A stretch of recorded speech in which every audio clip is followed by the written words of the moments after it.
All right, welcome everyone. RK Agi here, and welcome to Agi TV. We're gonna be casting some BSL9 today, Chobo League. I haven't been casting that much lately, so I'm a bit rusty, so bear with me here.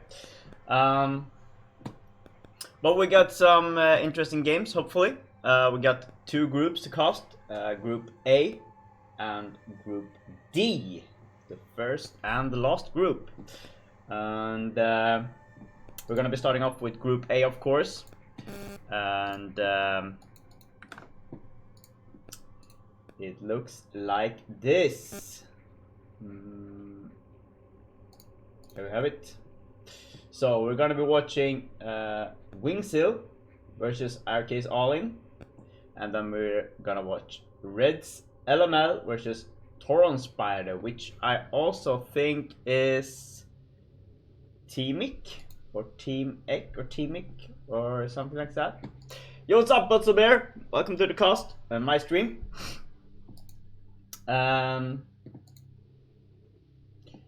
So the first game is gonna be between Wingsil and RK's All-In, and it's best of 3, of course. It's gonna be a PVC, and first game is gonna be on Overwatch. So without further ado, let's get into this.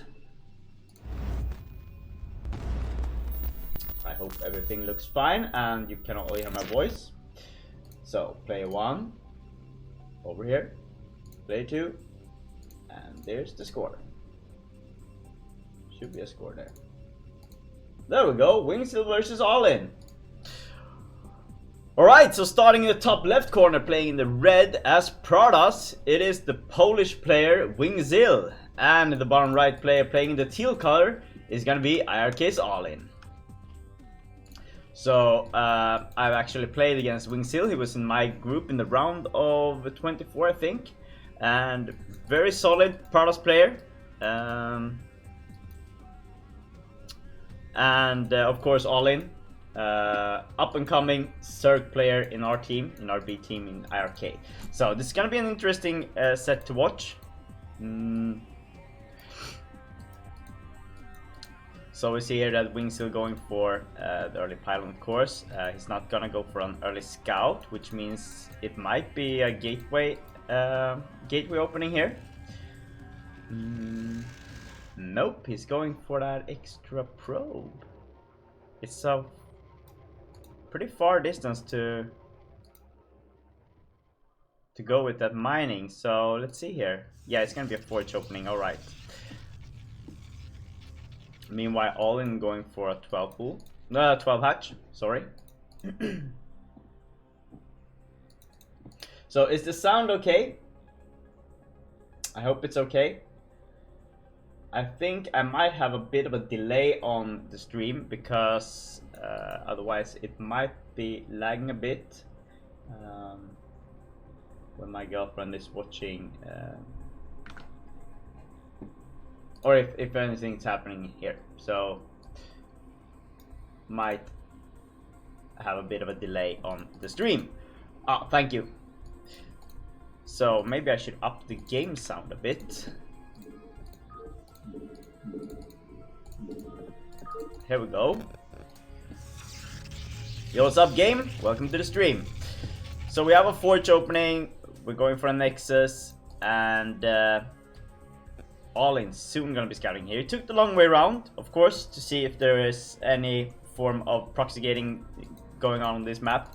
We've seen it in the Guso League and the Pro League, so why not do it in the Chobo League?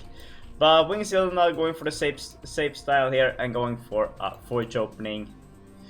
And they're going for gateway before cannon here because he knows that there is no Zerglings up yet. So who do you think is gonna win this series? Is it gonna be the Polish Zerg player All-In or the Polish Pradas player Wingsil? I think he's in KDV or NW, I'm not sure, but I think he plays for Networks at least. And this is Group A, not Group D. We're gonna start with Group A, of course, and then we're gonna end with Group D.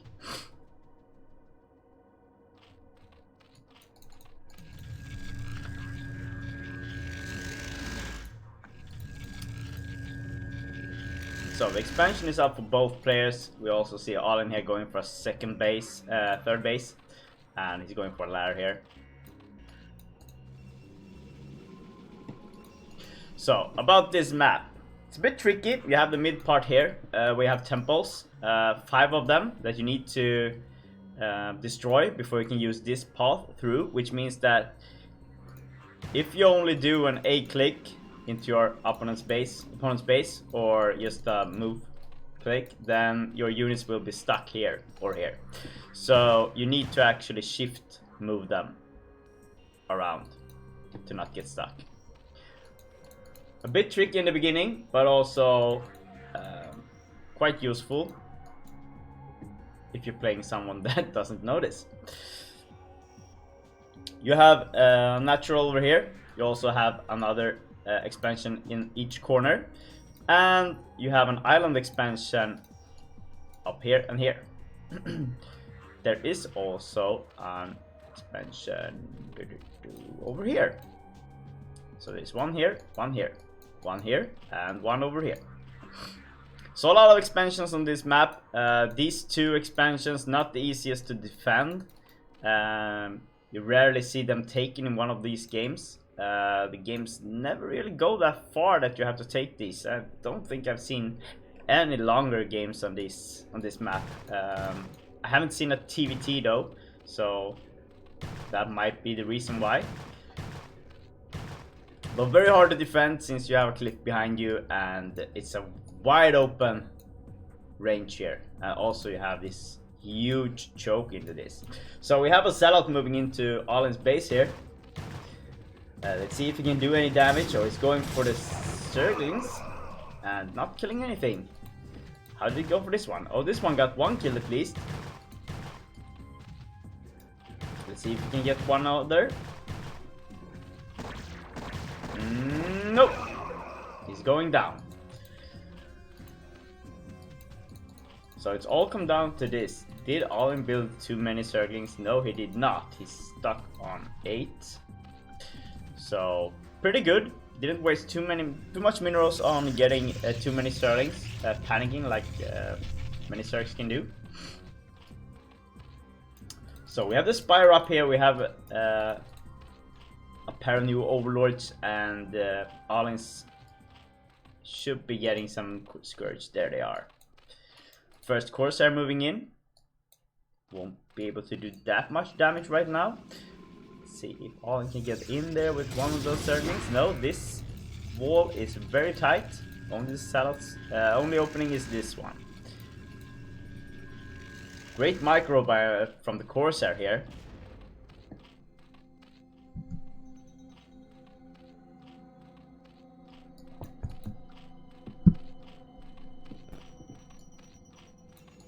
And he's probably gonna survive here.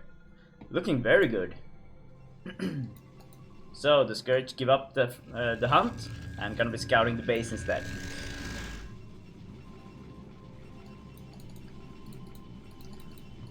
This is a neat little trick, building the gateways over here. Gonna be a very small path here to get out or into your own base, but clever move to get closer to your ramp. You don't have to have that long distance for your units to get out of your base, which otherwise can be a bit tricky. So let's see if this works here. It'll be a bit annoying with the Dragoons here because they'll pop out on this side and have to go all around there, but yeah, you get the point. So Wingsill now moving in with his sellouts. It's gonna be the second push he does here. Meanwhile, Alin has sniffed that out and is moving his Hydralisks back to his expansion here.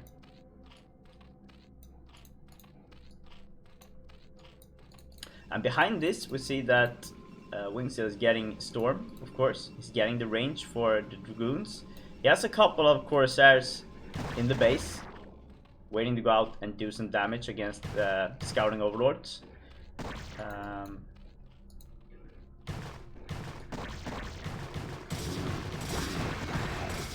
Oh, let's see how he does here. We all know that Zealots do a ton of damage against Hydralisks, and if they can get a good surrounding, they'll do very much damage. But Wingseal understand that it's way too many Hydralisks and starts to move back. So we have 4 Templars waiting in the choke, and pair of cannons being killed as well. So this is gonna be a tricky, very tricky,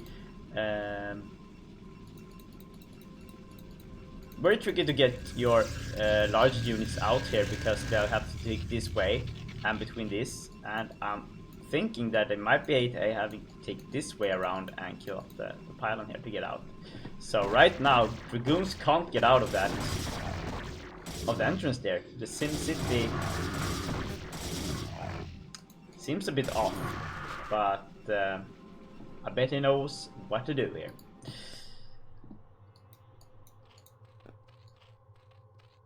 So we don't see any lurkers yet.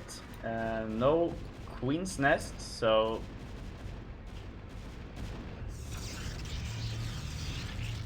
where are we shooting here?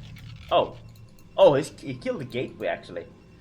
Interesting. Well, he's building a couple of more in the base, so it shouldn't be a big problem. Now he has a huge entrance to get out of. So, yo, what's up, Trick?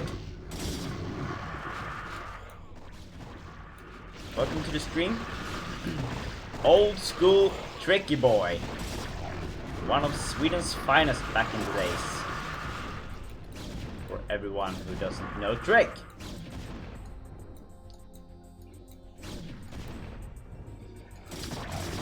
Oh, sad for that little Hydra that got stuck behind here. Left behind, of course, and got killed off by the South army.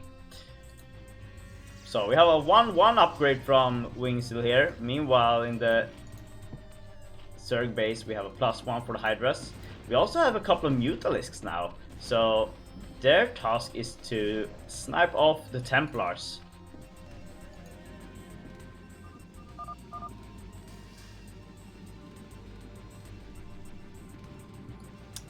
Had a bit of a pause there.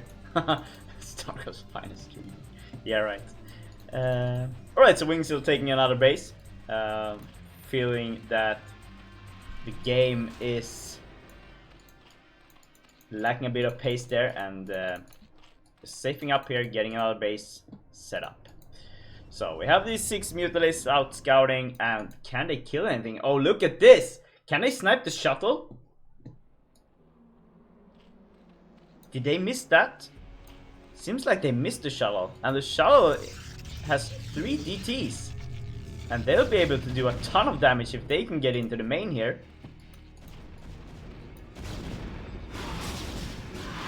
So we have a bit of a Mutamicro here, but it's only 5 Mutalisks. Can they really do that much damage when the probes have +1 armor? No, they're gonna be killed off, and look at this.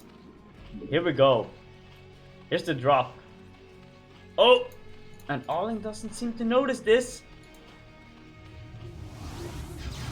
Oh my god, there's no Overlord here. The Overlord is over here. And DTs are out. Oh, they're gonna get the Spire.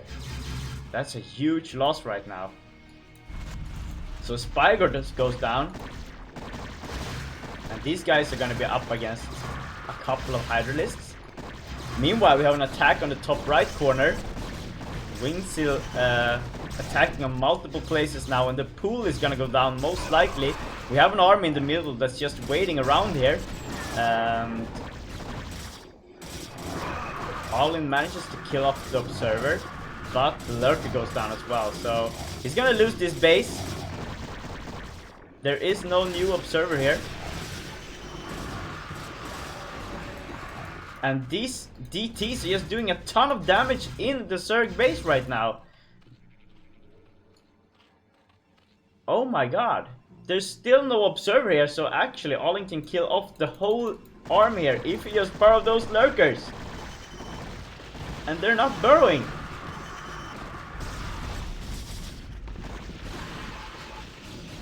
So how many storms can he have here? Well, he's got 2 at least, 3, 4. Which means he might get out of this. But it's gonna be hard.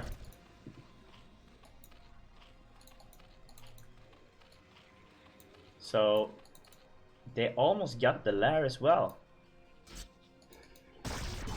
So this army is a bit stuck here until they can get an observer over there. And meanwhile, Alin is just trying to get his production up again. Still lacking those upgrades. Not much happening in the evil chambers. So the containment has been cleared up, and Wingsill is now once again free to roam around the map. Just look at Alin. He has like five hatcheries over here. He has 2 in his expansion, and of course he has the lair. Oh, and look, one DT was left behind. Try and sneak up in here. Kill 2 drones. So it all comes down to micro now. Let's see how this goes.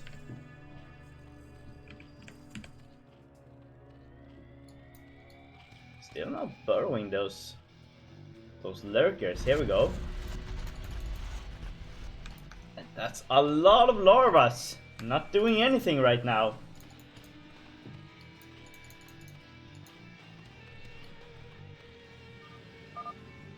Meanwhile, Wingsill is sitting tight on his 3 base.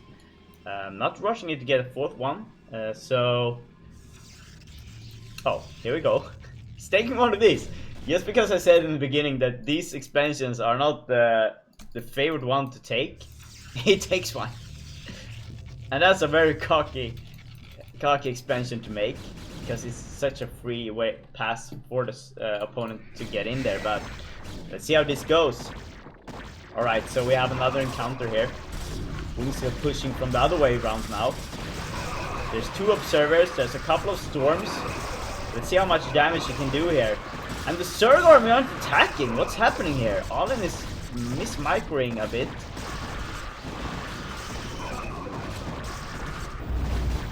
Oh, thanks for the host, Nyoken. And welcome to all the viewers from Nyoken's stream. Alright, so here we go. Alin pushing back Wingsill's attack here. Going in for the blow here. Gonna see the expansion. Can he get the Templars? Then these Dragoons won't be able to do that much damage. Still have a couple of lurkers here. Moving in. Oh, but we have a ton of zealots moving in from behind here. And here we go. And thanks for the follow. Oh, still a couple of lurkers here. So, alright, so right now Wingsill doesn't have any protection here. So he kills off the cannon. The lurker survives. And the red army has to move back. Meanwhile, Alin has his new expansion up. And seems like he has his production up again. Pretty good, but a bit of a miss micro once again here. And the lurkers goes down. And look at Wingsill, he's just pumping new units into his army all the time here.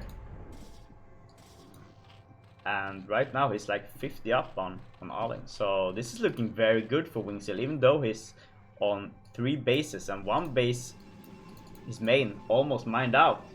Thanks for the follow, guys.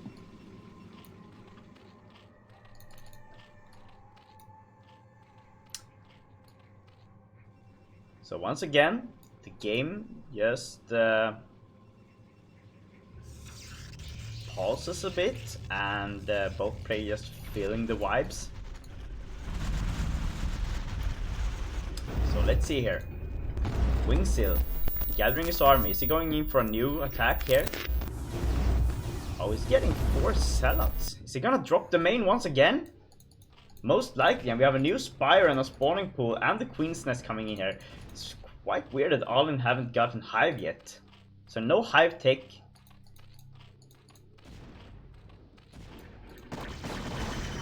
It's not 2-1 upgrade on his Hydras. He's going all in for the Hydras here, for range units.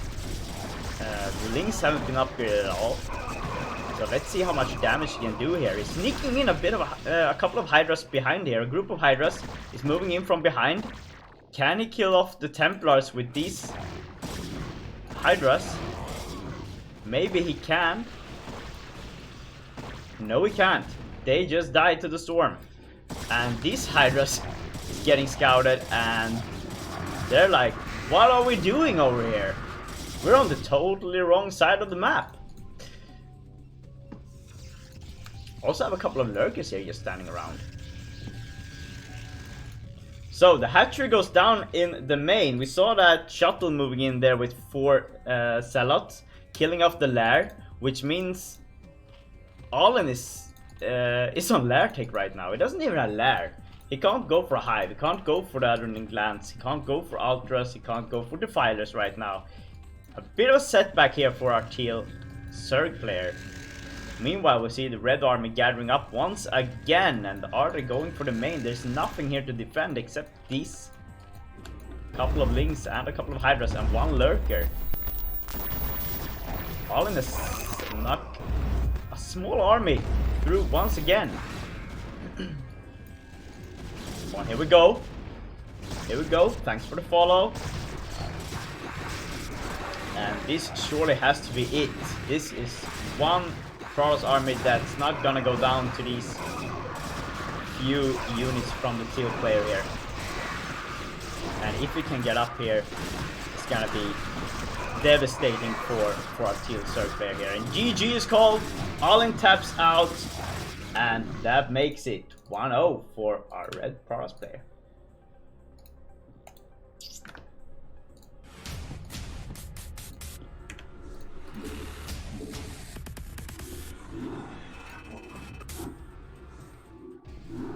Alright, so solid play from Wingsil, a bit of a miss micro there from Alin, missing the hive tech and missing the upgrades really to get ahead of Wingsil there. He had a very good set of hatcheries in his 3rd base, getting 5 hatcheries over there, but losing that 4th base just was too much, too bad for him.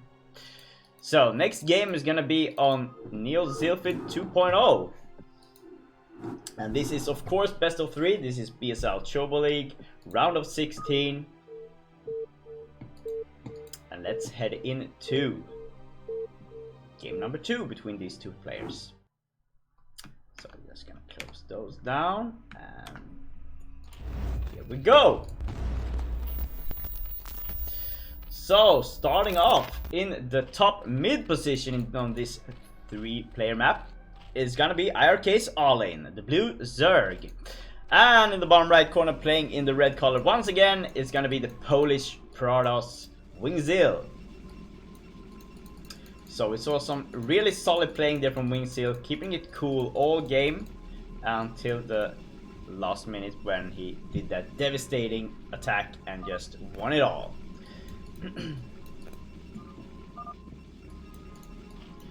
So bit of chat here on Polish, it seems, in Polish.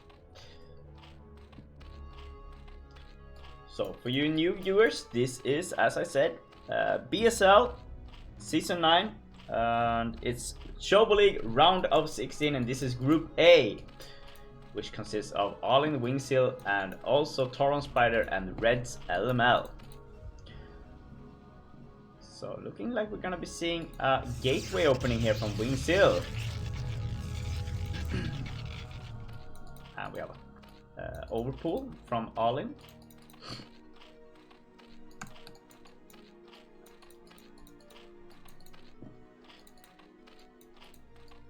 And we see here that the Overlord is scouting the wrong way, which is of course pretty normal, since you're going to the closest expansion of course. And the scouting drone here might be able to... He's moving out. Is he? Yes, he is. but he will be way too late here. So let's see if Allen gets the 4 links or if he's going for 2 links. That is gonna make a huge difference here in the beginning. So it's 1 pair of links. Oh, he's going for a drone. Oh no. Oh no. And another drone. Oh, this is not good. Here comes the first sellout. The drone just scouted it. Now it's the time to panic here. Yo, what's up, Inko? Yeah, really high level in Chobo League right now.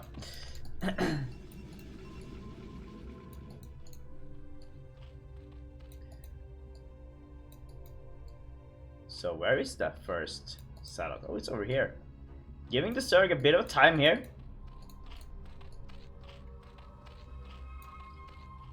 So we have 4 Zerglings going up against 1 sellout and 1 probe, and that's not a win for the Zerglings here.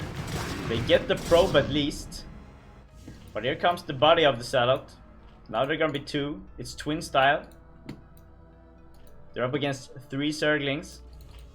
They have a couple of more being built here. They're not done yet. So let's see if this is Bonnet Micro.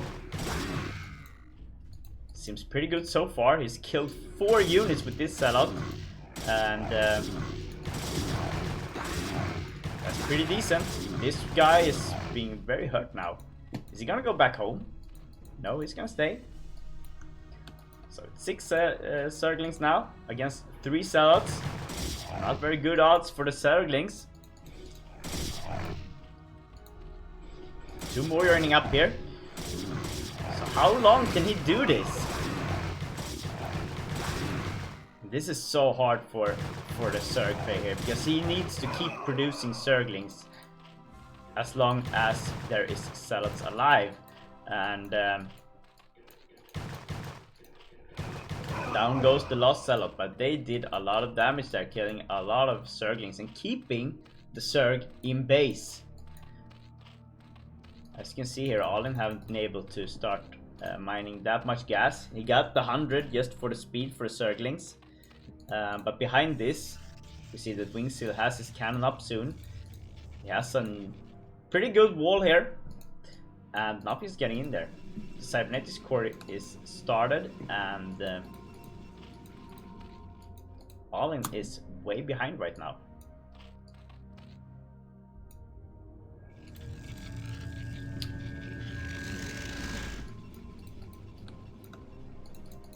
So right now, all Allen has to do is sit outside, just check what's going on and build up. He needs to start farming gas pretty soon.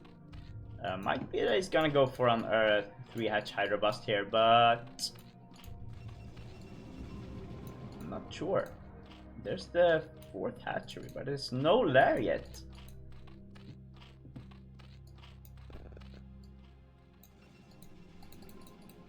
+1 is coming up from the Pros player. The Stargate is halfway done. The Overlords are moving back because there's nothing to defend them over there. And we have another hatchery coming up in the 3rd expansion, 3rd base.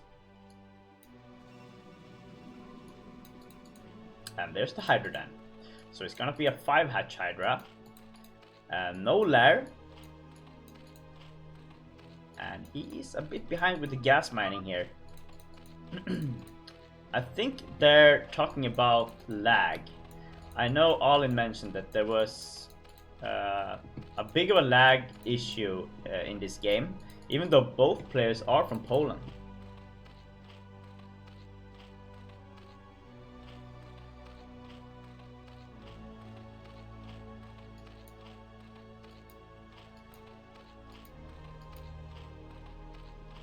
Yo, what's up, Jesse? Yo, what's up, Averti?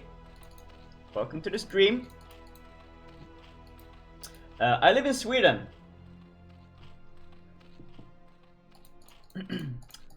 So first couple of Hydras has been produced. We got a couple of cannons coming up here. And where is that first Corsair? There it is. Let's see if it's gonna go straight in between these overlords. He misses both overlords with the scout. Going for the expansion. Going for the main. Still don't really know where those overlords are. Oh, he's scouting one now. Yo, thanks for the follow, Boss Ross. Might get one overlord there. The speed should be done very soon. Yes, it is. There we go. We won't be getting that overlord. Thanks for the follow. So right now it's looking pretty good from All In, even though he missed a bit in the beginning there because of the sellout harassment. And meanwhile, in the Prados base, we have a DT up. He's gonna be able to kill off all these Zerglings. Might be here. Yeah, we got one at least, but good. Oh, he's getting more and more. Oh no! I thought All-In looked at the links, noticed that they were being killed off, and finally, no, he's not moving them back. Alright, he's keeping them there. Spreading them out now to be able to scout upcoming expansions. So let's see, here's the overlord speed. And we have the +1 for attack. Meanwhile, the +2 has begun in the Prados base. We have the Templars up and a lot of gateways being added here.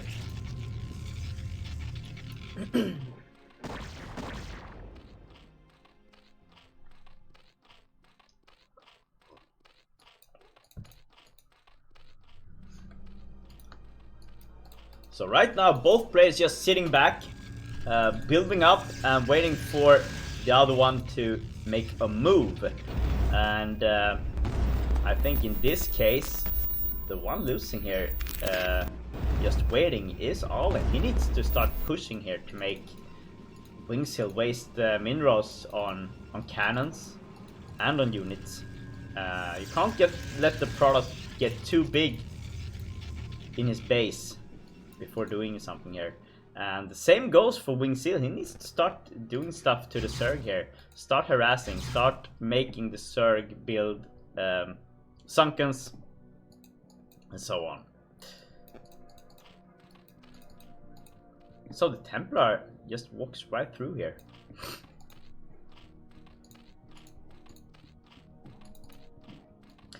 Well, All-In learned from his mistake from the last game, going for 2 evos this game. And there's the Spire as well.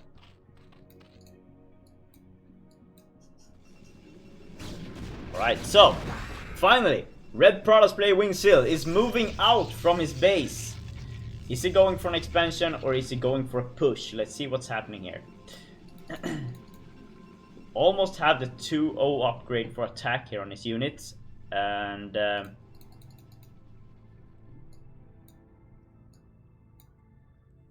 All-In just spreading his army around, moving it back and forth. So the trick here is not to get them clumped up together, because then the storms will do so much damage. One storm is 75 energy, and right now we have 6 storms in this army, which is a very good amount of storms. And on the other side, in the other army, we only have 1 lurker. We got 3 more moving in now, and both players looking for the other player's army. And well, All-In is the one getting an advantage here, knowing where the red army is, but the units are so close together, and that is going to be devastating here. Another storm, and a very good storm over the lurkers here.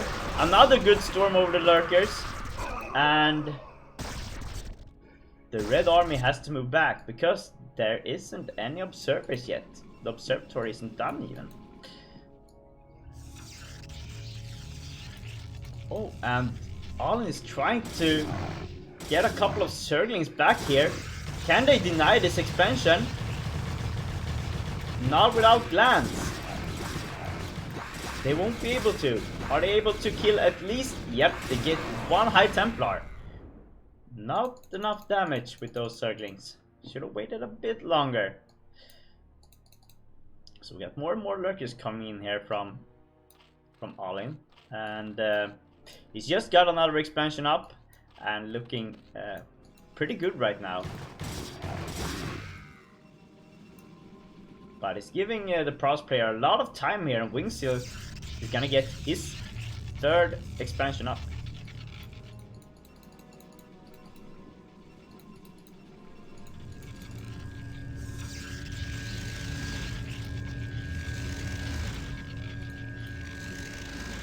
Alright, so Wingseal finally has observers up and might be ready to move out once again. Here we go.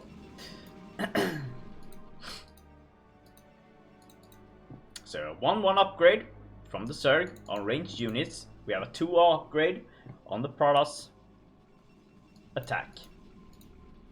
And we got a +2 attack soon on the ranged units here, and we got +1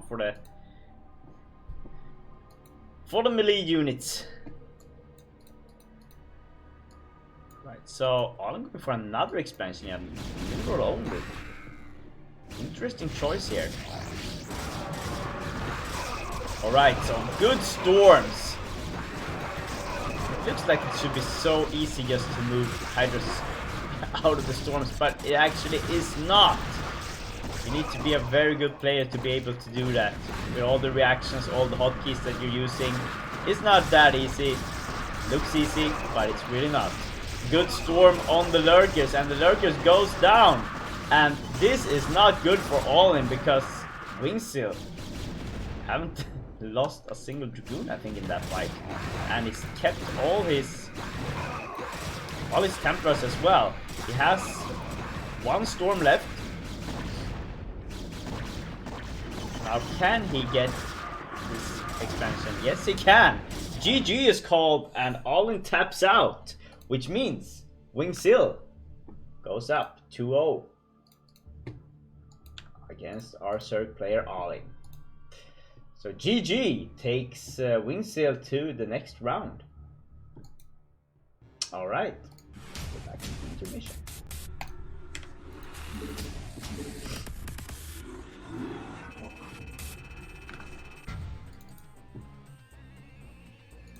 So Wingseal goes 2-0 against Alin. That brings us to the next game.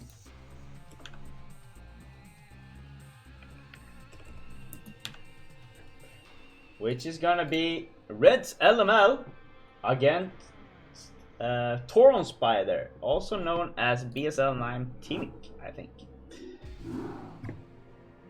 Not 100% sure who Tauron Spider is or where he's from.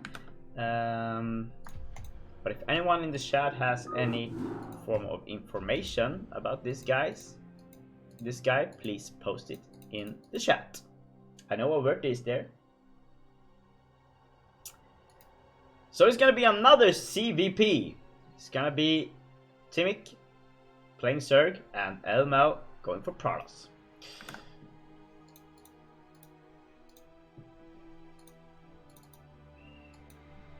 So let's set the score to 0. There we go.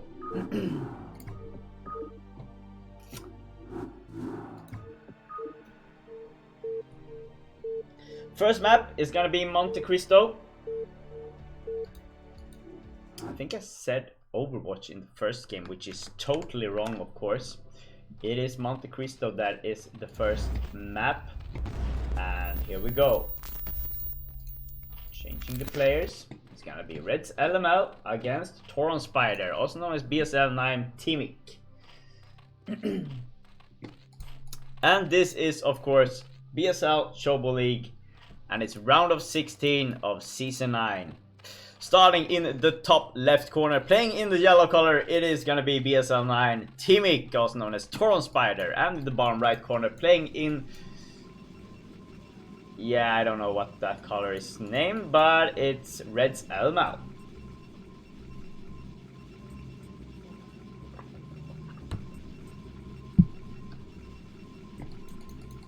So I know a bit about LML. not much about his how good he is as a player, but he's very active on Team Liquid and in different Discord channels. And I don't know much about this guy at all, actually. So this is gonna be interesting to see how good this yellow Zerg player is. He's going for an early gas here. Oh!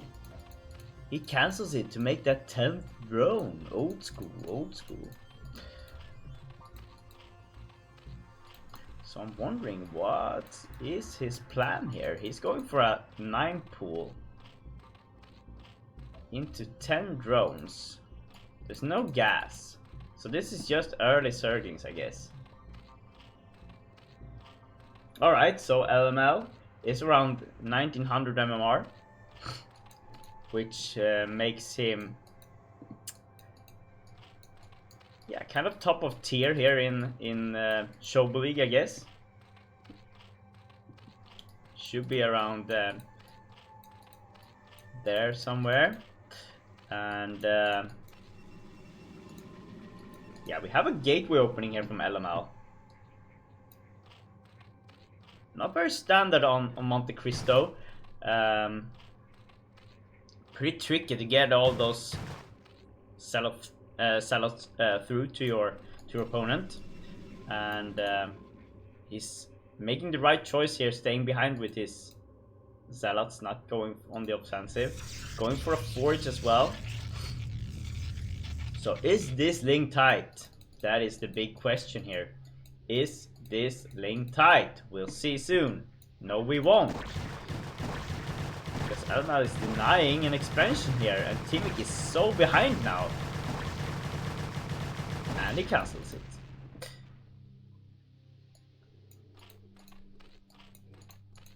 So Teamic being a bit behind here with his expansion. He has gas. And he's going for the +1. No, he's going for Lair actually. Is this going to be an early lurker push, or is he going for Mutalisks here? Very interesting style of play. I like it. So LML going for his expansion now, getting this first cannon, and this seems to be a pretty tight wall here from our Protoss player from Germany, if I'm not mistaken. So, do we know where Teamic is from yet? Mr. Toron Spider, is he European or is he American? Write in the comments to the right there.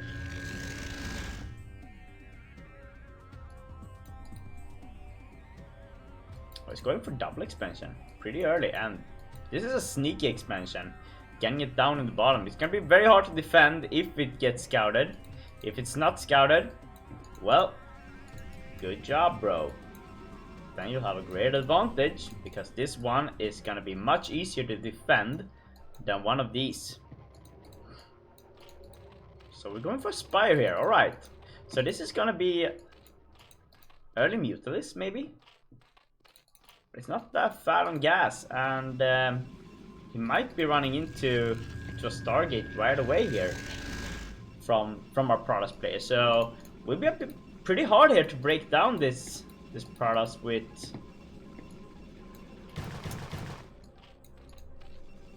Mutalisks. So the Stargate is coming up.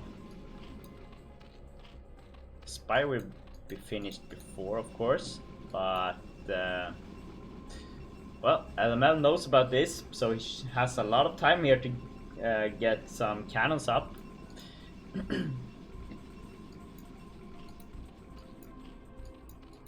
And this probe actually survived. So we have 3 Zealots moving in now.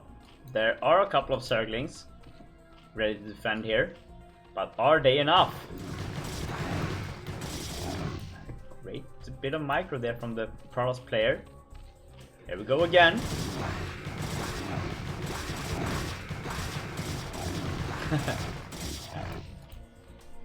I see. Oh, very good micro here. All the Zealots are still alive. There goes one. So one Zealot goes down.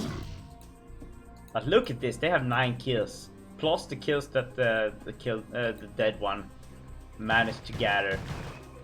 That's a lot of kills for 3 Zealots. He gets into the base. Is he gonna be... Nope. He's not gonna notice what's going on here. Okay, so Teamic is going for Scourge here. I was hoping to see some Mutalisks now, but there's no Mutalisks. He's going for drones.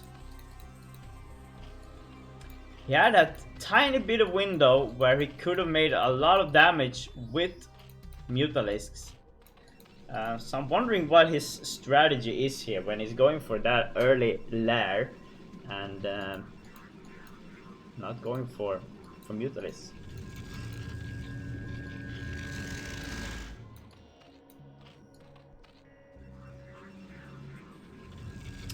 So the first Corsair went down. Got killed off by Scourge.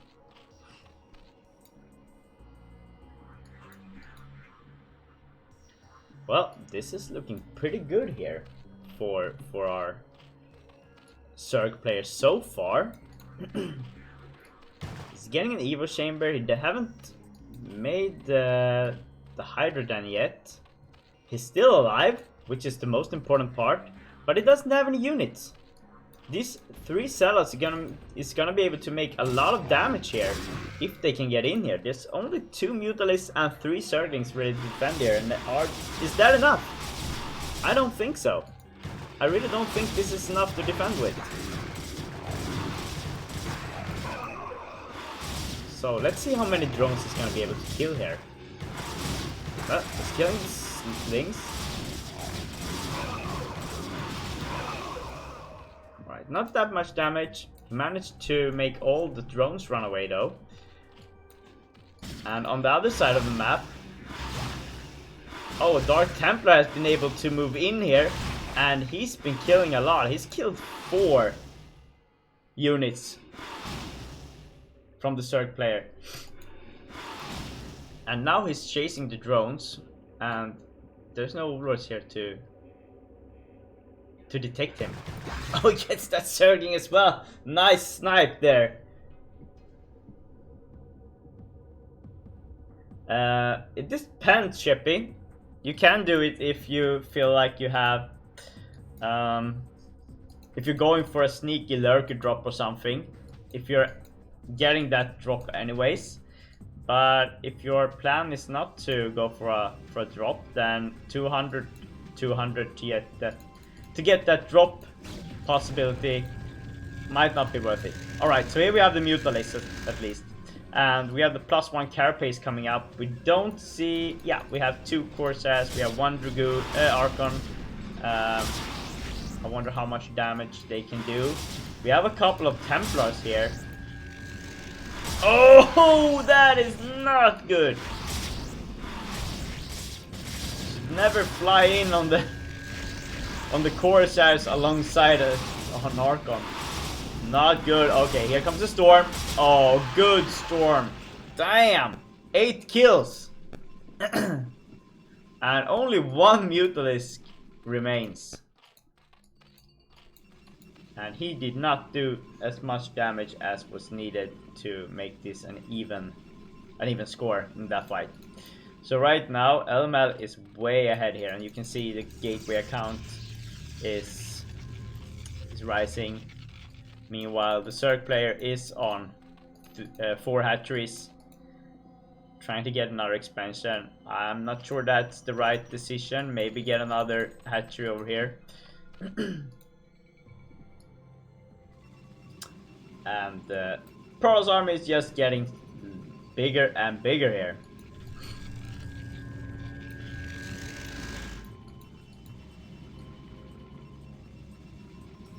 Alright, so LML now moving out. We have 4 Mutalisks, and that is kind of the only army that Teamic has right now. He has 41 drones, and the rest is Mutalisks. There's only Mutalisks here. He doesn't have a... Oh, okay, here's the Hydra. So he's getting Lurker Tech now. He has the first 2 Hydras up. But right now LML has so much time to just get an advantage here. He can just expand. He can even double expand here.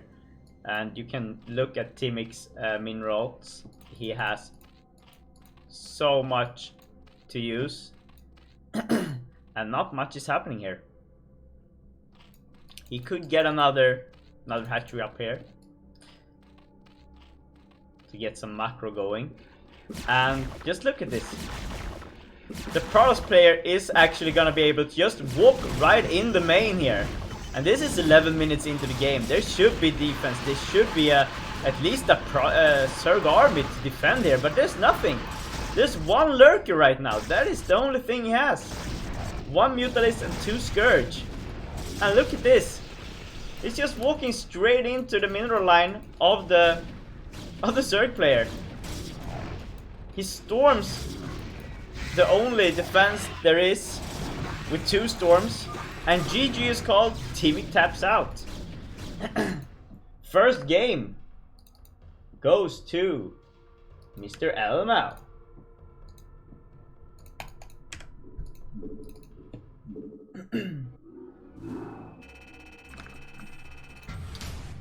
Well played by our German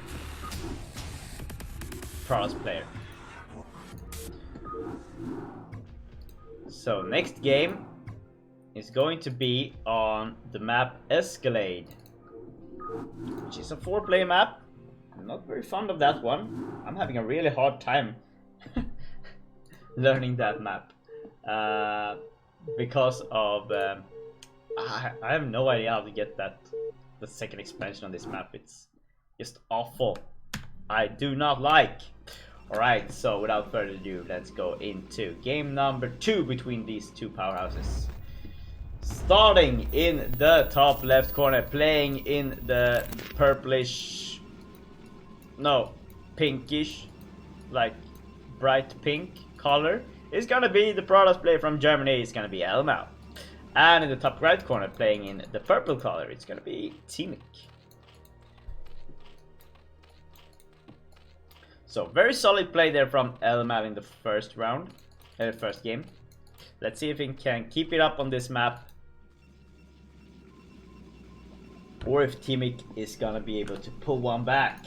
I need to check if we can get some intel on where he's from. I do not know Timic, and let's see here. Seems like Timic is from... Oh, he's Chilean. From Chile.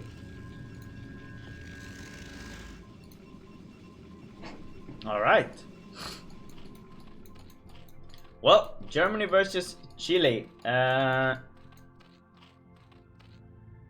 don't know if what TR they are playing on, but I'm guessing it's gonna be very hard microing Mutalisks against Corsairs and Archons and Storms if it's like TR14 or TR12. So maybe not the best strategy in this situation. But we'll see. LML denying that expansion once again. Managing to pull 2 drones from the Zerg base. We also have an idle drone here in the mineral line. There it goes. We don't see anything being produced here, so 2 Zerglings are coming up and 1 drone. Meanwhile, LML is going for a Forge expansion.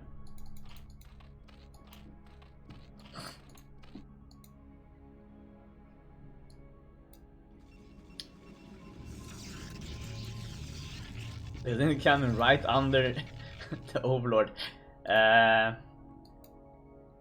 Well, He spots it and moves it away. Well played. And down goes the scouting probe. He survived almost 3 minutes. So we have 2 Zerglings moving into the Prada space. Shouldn't be able to do any form of damage, just scouting, looking for any other scouting probes. Meanwhile, he's taking a starting position here as his third base, and I think that's a pretty good idea. Much easier to defend this spot than one of these expansion that has 2 entrances.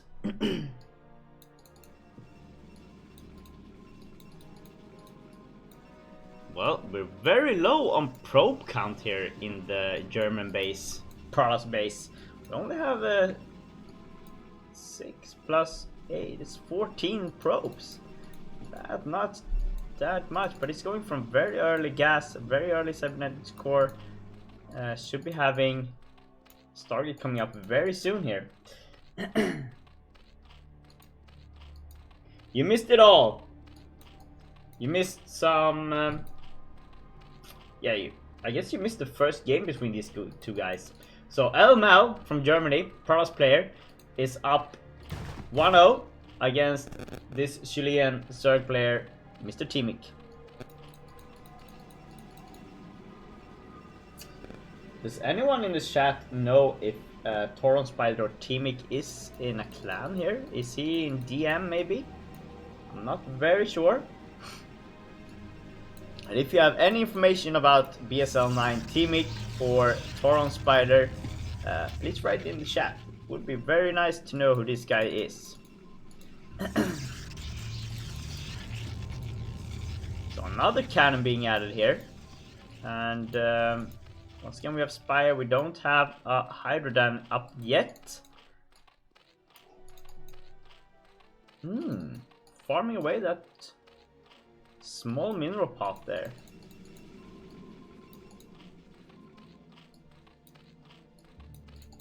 Going for a long run here once again. So there's the Citadel and here's the Stargate. Oh, did he actually move the probes away from mining gas? So now he can't afford the speed. He has to cancel the Stargate. Or was that only to lure away the Overlord? Because the Overlord started moving once it saw the Stargate. And that's a lot of gateways. We're gonna be seeing a lot of zealots popping out here, and the +1 is soon done. It's gonna be a pretty good timing here. You should be able to get 8, maybe 9 zealots ready to just storm this Zerg base. And the Zerg player here, Timik, doesn't have any idea what's going on in the Prada's base. He thinks it's gonna be a Stargate. He thinks it's gonna be 3 Corsairs coming out to harass, like there always is. But it's actually gonna be a perfect +1 zealot, speedy zealot push here from Elmal. Very nice. So I have a neat little wall over here. Also over here we have a good wall. We're getting Hydra speed. We don't have any Hydras coming up yet. And look at this. The +1 is done. The speed is done. And we got the 9 zealots. Here we go. Oh, look at the speed. Look at the acceleration there. Here we go. And this should be able to freak out the Zerg player, because he was actually... Oh yeah, he was supply blocked. Oh, and this is not gonna be good, because this wall is not zealot proof. It's not tight. They're gonna be killing a lot here. And these Zerglings won't be able to do any form of damage against these zealots. Maybe the drone drill can do some damage. Oh, but this is not good for our Zerg player here. He's losing so much, and if he's gonna start losing drones as well now. That is not good. And these salads, and we have more salads moving in. 4 more coming in here. 2 more appearing very soon. And the Zerglings will just melt to these salads. They won't stand a chance against +1 salads with speed. The hydrogen is going down. This expansion is gonna go down. The spire goes down in the main base. The salads are killing all the Zerglings. They're killing the expansion now. What can Timic do now? Just look at this. This is devastating for our boy from Chile. Oh, this is not good. Now we have all the salads in the mineral line. How many can they kill here? 2 of them going straight for the spawning pool. Can they get the spawning pool? That is gonna make it so hard for this Zerg to come back. And we have a whole army of salads in the expansion, killing off the last Nexus here. Are they gonna get the spawning pool?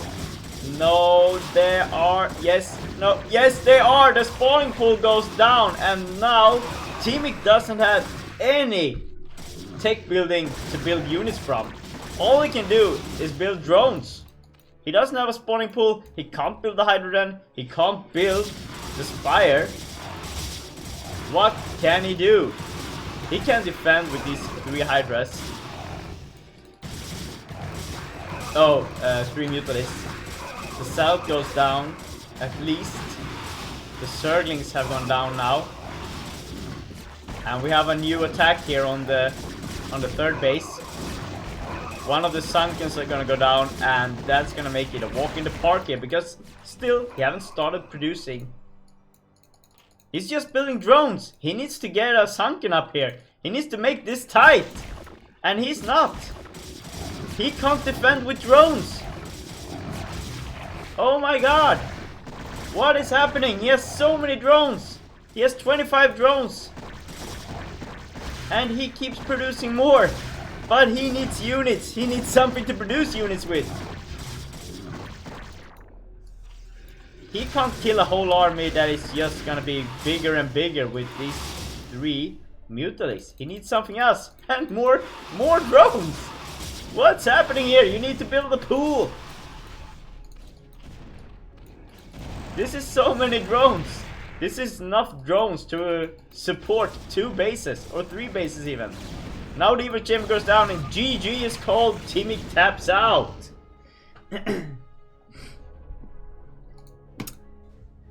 Whoa! Well played by our German Pros player from Team Red, Mr. LML. Very nice. Very good. Canceling that Stargate. Going for mass zealots instead. Wow.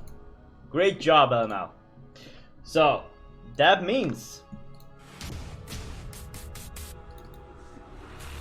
that LML from Germany takes set number 2 here against Tauron Spider.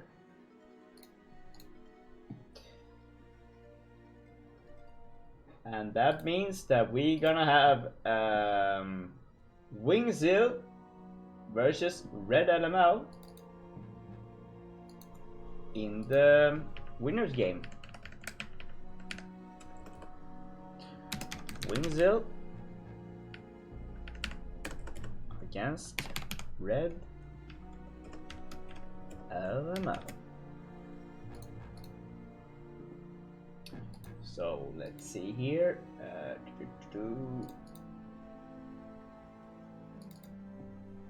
Change that to Red LML. All right.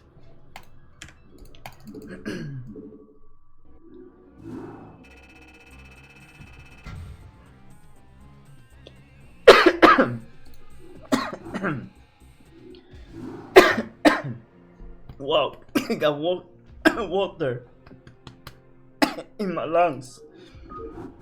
Way to go, Aggie. Yo, what's up, Gorky?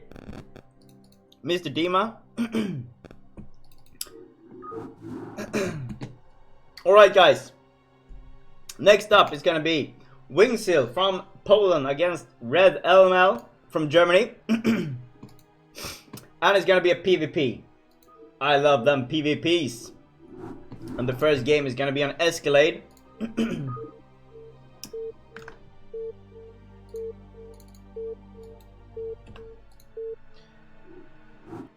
So let's start this off and get you guys on this as well. So we're gonna hide these and we're gonna be showing these. Is that right? Wingsil versus Red LML. Yes it is.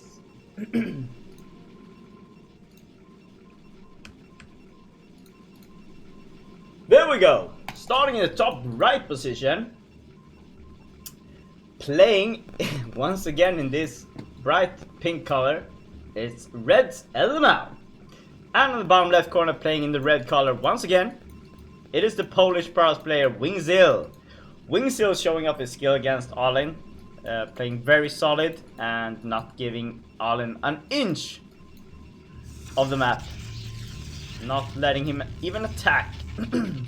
While LML showed pretty good strategic knowledge when beating Teamic in the set 2. This is the winner's game in this group. Where did that go? There it is. So guys, who do you think is gonna win this? Look at that man, he's like 600 APM. And Wingsil is like 340. We see both players opening with one gateway. Gas here. We have a gas over here as well. We have an early scout from the red Pradas. He did not scout crossways, even though he went to the mid. Oh, he was watching, he was looking for for proxy gate maybe. Yeah. Oh, Fake Finn. Is anyone gonna take Fake Finn up on that bet? Is LML twice as good as Wingsil? Is that confirmed? Is the question. Place your bets below. I'm just kidding.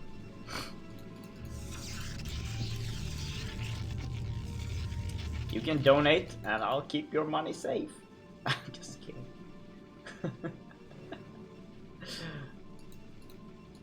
Alright. So Wingsil getting into the pinkish base here. Noticing one pylon. Is he gonna see the second pylon? No, he's not. He's seeing one pylon. So it's now the time to start panicking here.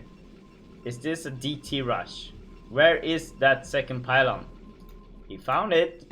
Alright.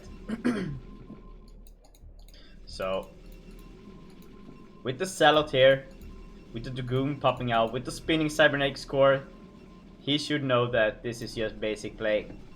Meanwhile, in the red base, we have a pretty common strategy here.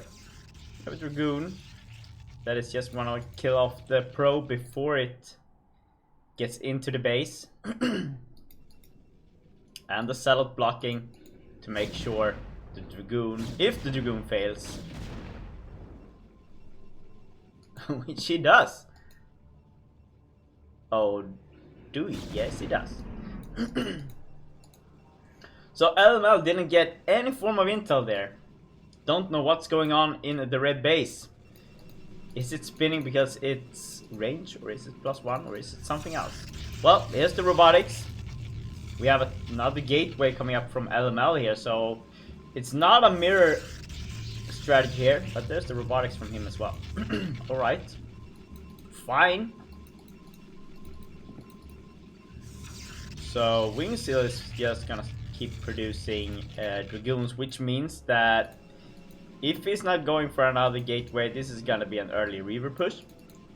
While LML here is going for 2 gateways, which means he's going for Dragoons in the beginning. Probably gonna be taking an expansion here and just getting observers to scout out the red base, because he doesn't know what's happening in the red base right now. And here's the second gateway.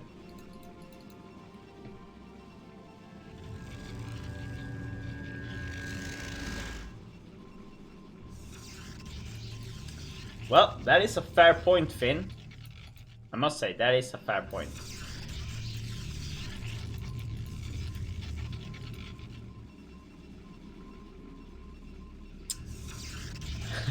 Alright, so here's the observatory. We don't see any...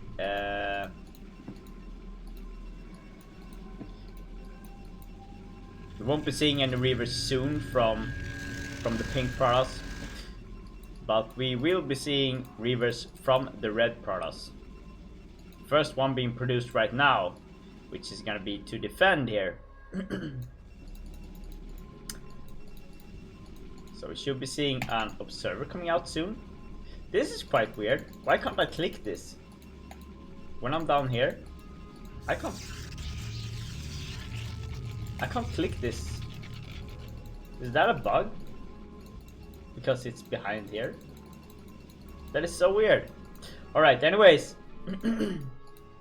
First observer is out and is going straight to the red base, because LML needs to know what is going on here. Both players setting up for expansion here. The red player gonna be a bit earlier here with this expansion, getting Nexus and also a pylon here. Meanwhile, the Reaver is up. We don't see any shuttle being made yet. Oh, the observer is not moving out. It's staying in the entrance here. Elma might be a bit worried about DTs maybe running in here, but it's a bit late for DTs now. At least if it was a proxy gateway. So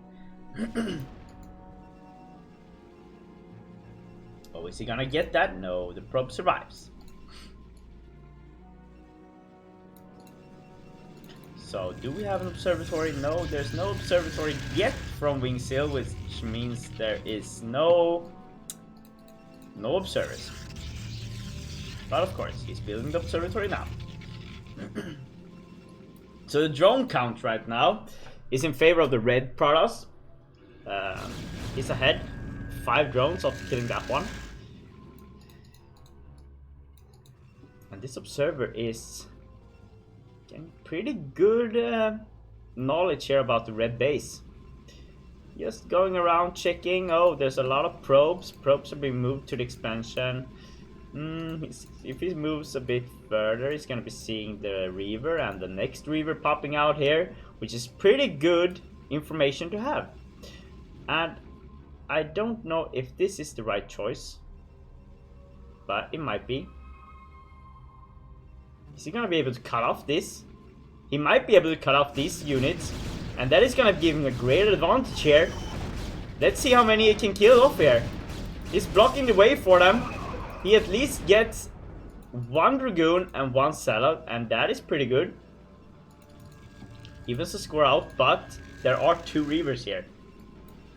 Alright, so the red though has Wingseal has his own observer now.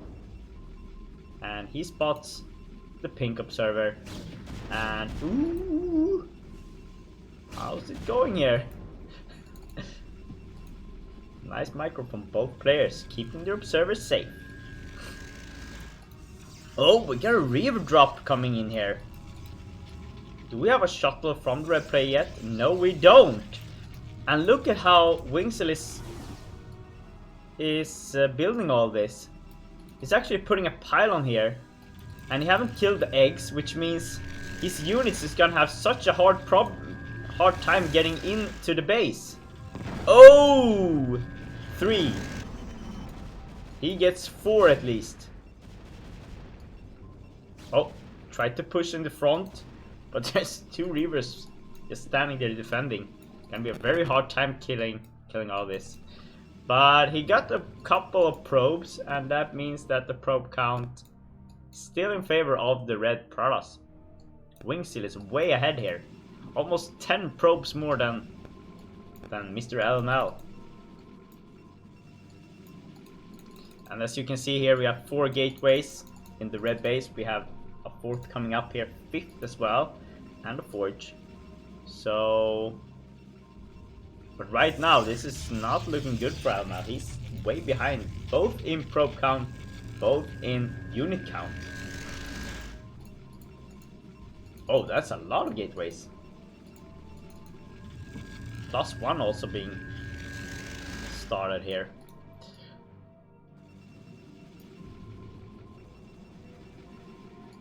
Alright. LML moving back. Is he gonna try and get another expansion? That would maybe be the right way to go. Oh, look at this probe standing here. He spots the shuttle. Oh, dropping the salad instead of the Reaver. Not the right choice.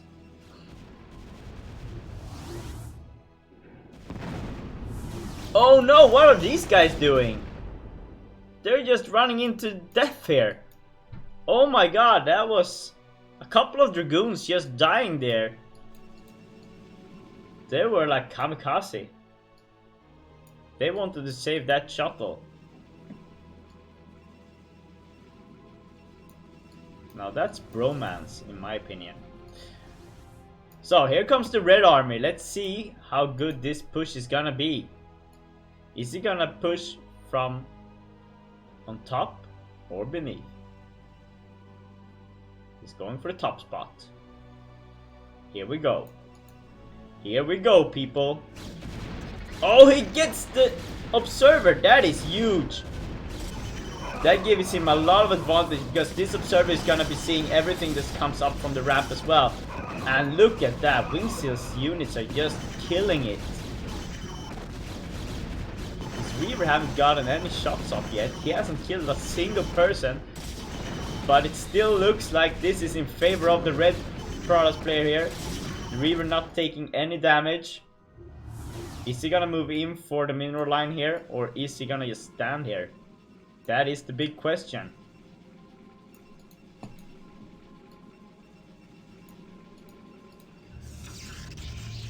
Not much happening right now. He's gonna stay there. He's gonna try and expand behind this. Oh, that is a bad placed pylon, right? No, that is perfect actually.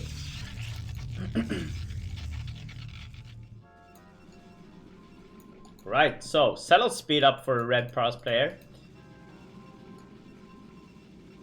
Not for the pink one. Here we go again. Let's see how this goes. Is he gonna try and snipe off the shuttle? Yes, he is. And that Scarab made so much damage on those poor Dragoons. And how is this gonna end now? Alright, he's gonna try and snipe the Reaver. Can he get the Reaver? That is gonna be devastating. Yes, he can. And this means that Wingseal has the upper hand against this pink army. But there is another Reaver and boom goes the dynamite. Bye bye Dragoons. And LML seems to survive this pretty good. Very good defense here by LML. Meanwhile, Wingseal getting his second expansion up. And looks like LML is ready to do the same.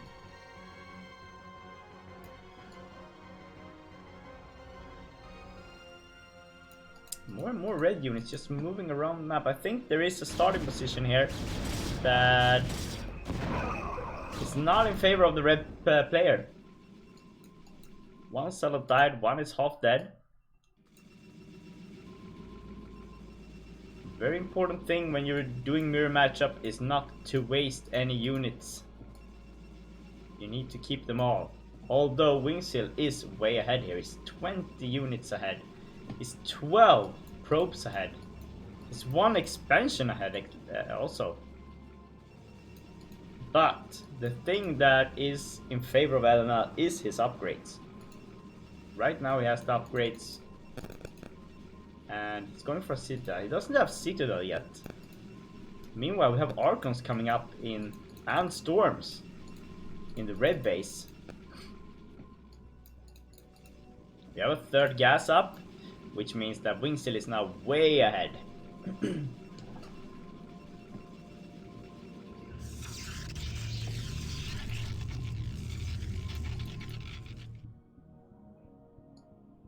Ooh. So we have denied the expansion over here with a scouting pylon. Oh my god, we have a storm drop coming in. This is gonna hurt. This is gonna hurt so bad. If there's one thing that's more annoying PvP than a Reaver in the mineral line, it's storms in the mineral line.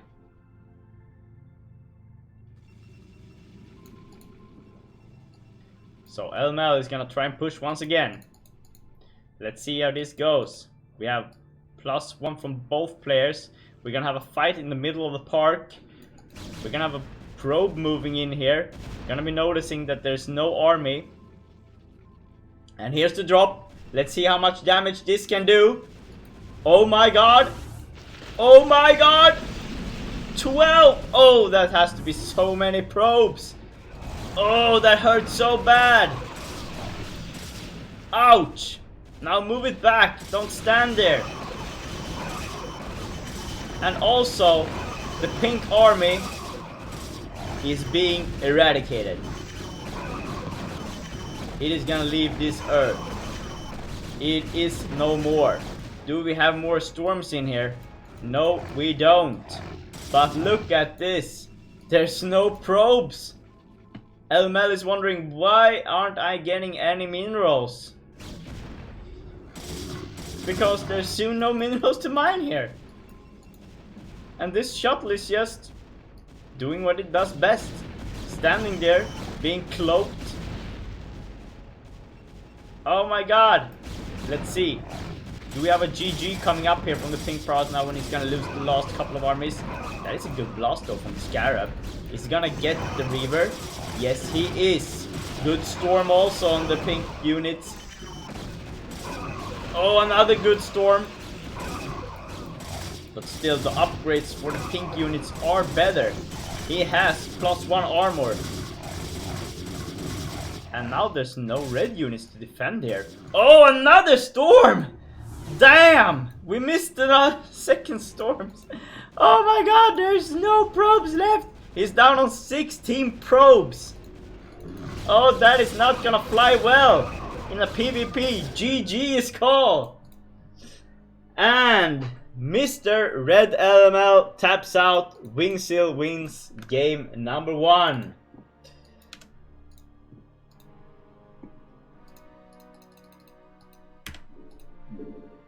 Yeah, I think it's pink, but it's not really pink. It's like pink-ish.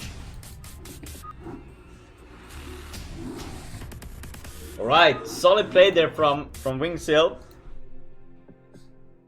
Was not looking that good in the beginning. Looked like Elma might be able to take that game 1 in the early beginning there, but couple of mistakes and boom.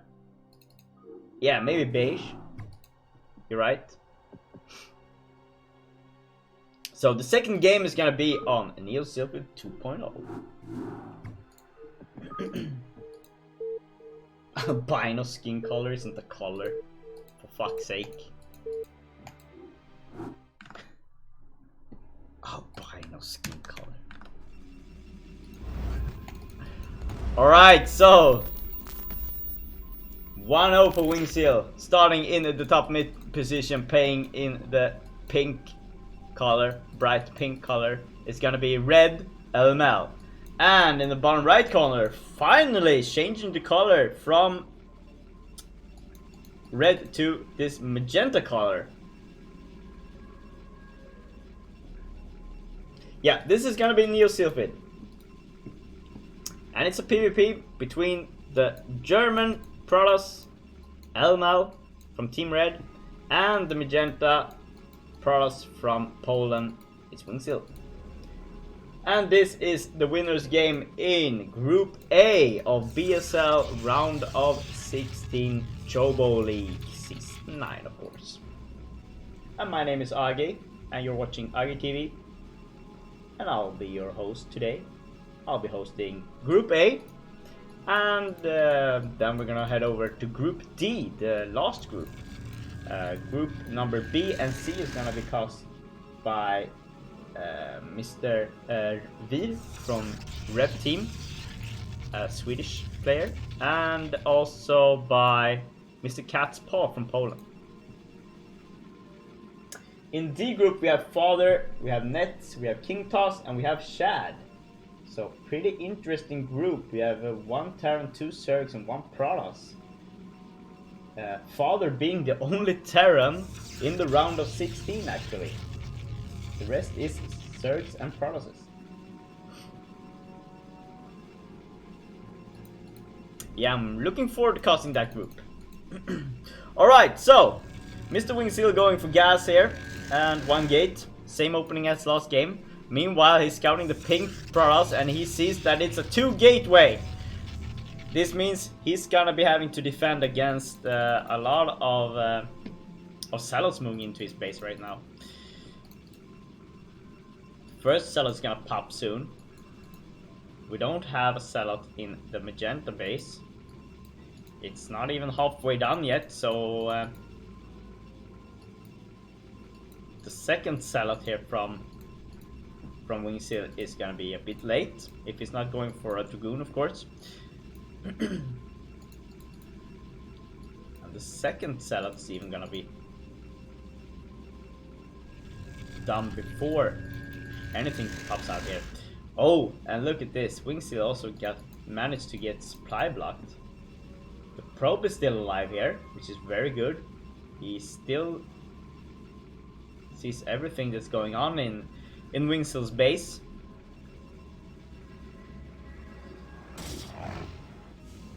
Yeah, you can watch in the Wikipedia page. Here is the link to that one. Okay, so first Zealot is now in the base of Wingseal here. Ooh, nice block here. Getting on top of that Dragoon. Can he kill the first Dragoon? That will be huge. Oh, and a nice pylon here blocking as well.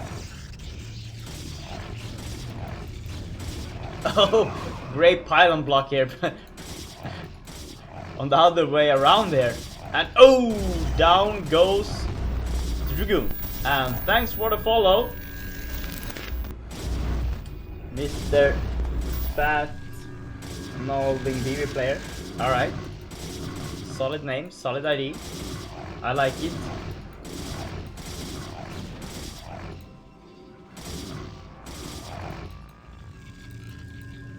Alright, so the second gateway is up. Meanwhile, in the pink base, we have gas, we have cybernetics core behind this.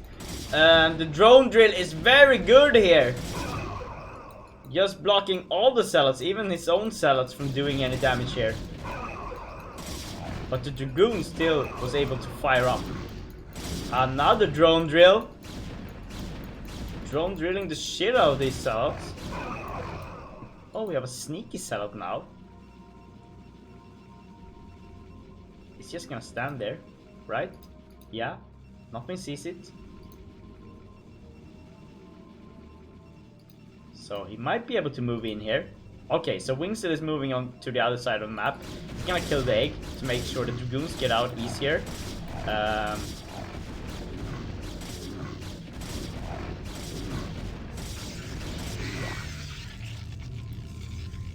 Oh no, I'm not. Group D. Ras White Fisheye AOT is gonna be from Cat's Paw is gonna cast that group, and I know Vir is gonna cast Group B with Jedi 1, Jojo, Red Eyes, and Pear. Yeah, it should. Okay, so Elmel seems like he's been doing pretty good behind this. Oh, here comes the Zealot. And this is gonna be crazy if, I mean, Elmel is gonna have his range for his Dragoons faster than Wingseal. those 2 kills also evened out the score on the probe count. Another gateway here. And look at this. LML is still ahead here in supply. We're gonna have Observatory coming up now. But LML sure could use an attack right now. He could actually win this if he just attacks. He doesn't have to stay behind here. He can move out. He can do pretty much whatever he wants. He can get an expansion if he wants to. Because he is so far ahead right now.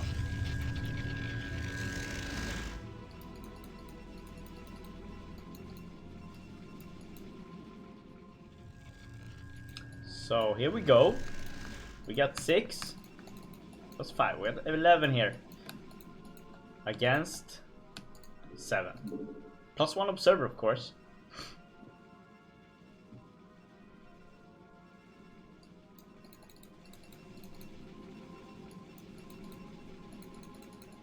Alright, so seems like LML is gonna move out now. So we have an army of 12. Full group, full hand. Let's see how this is going. Yo, what's up, bud?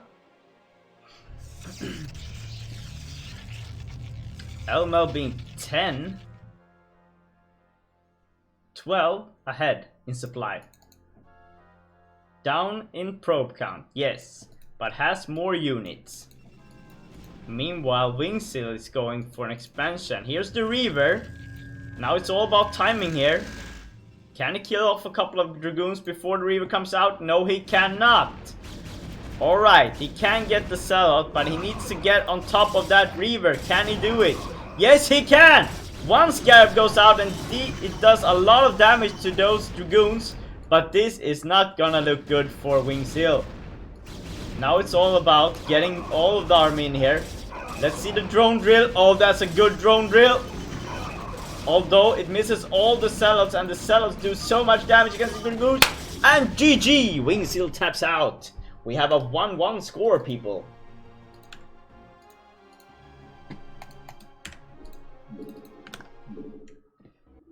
Well played by LML there. It's not easy to both micro sellout aggression in the beginning of the game, while at the same time building behind it. I should know, because that's like the only PvP strategy I know, doing a 2-gate harassment, and I'm not able to attack behind it. If I am not winning from it, I'm just gonna die. Alright. Third game. Yeah, that was really good. That made so much difference getting that first Dragoon.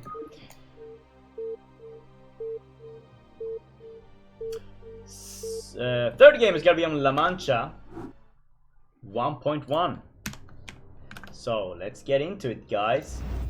Here we go, boys and girls.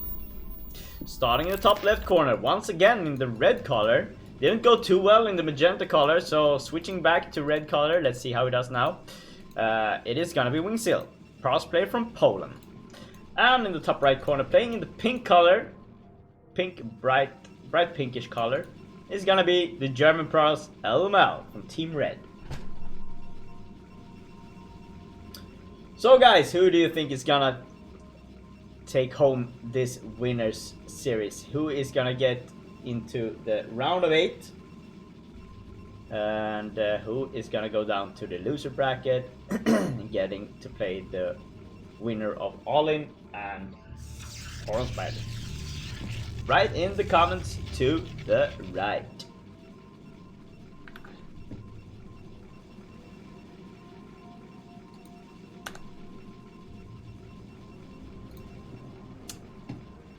Okay. Both players playing the same right now. Pylon Spawn was kind of on point.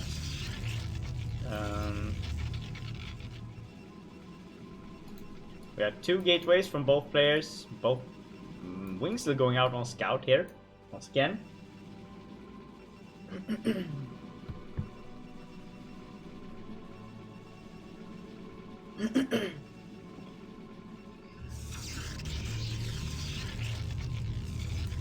Yeah, so we have 2 gateways from LML once again.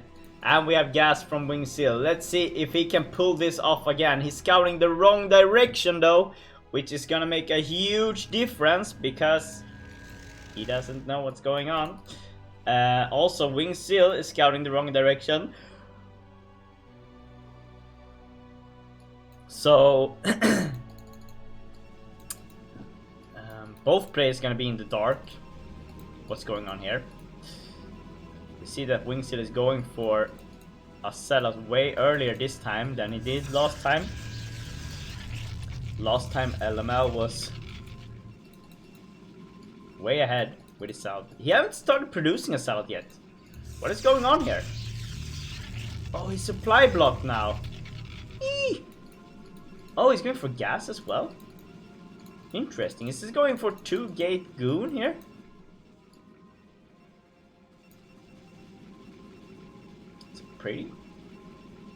Pretty weird opening, but why not? Alright, so here's the sellouts. 2 sellouts right away. Oh, it was a cybernetics core. Oh, sorry. Alright. So because he didn't scout Wingseal in the first position, he scouted, and not in the second one either, he decided to go for Dragoons here, which is probably the right decision here.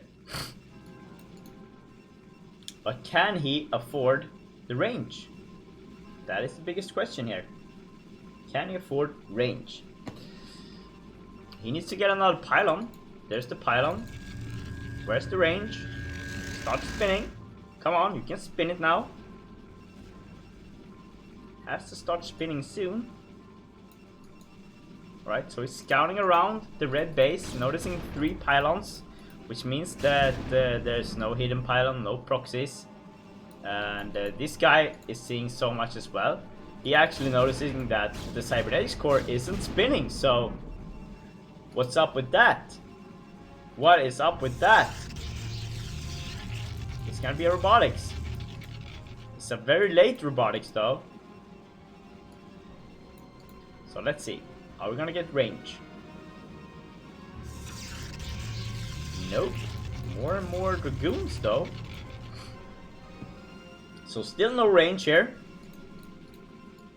He's moving out with the dragoons. It's gonna be very hard to attack on this choke because of the range from the red dragoons. And it's 3 of them alongside Salot. So these guys will not be able to go on top of these because the Salot's gonna be in the way. And there's a lot of dragoons here, but there's no range. Where is the range? I'm not sure. Is he just gonna be standing outside? Is that actually gonna work? Let's see. It's an observatory, okay.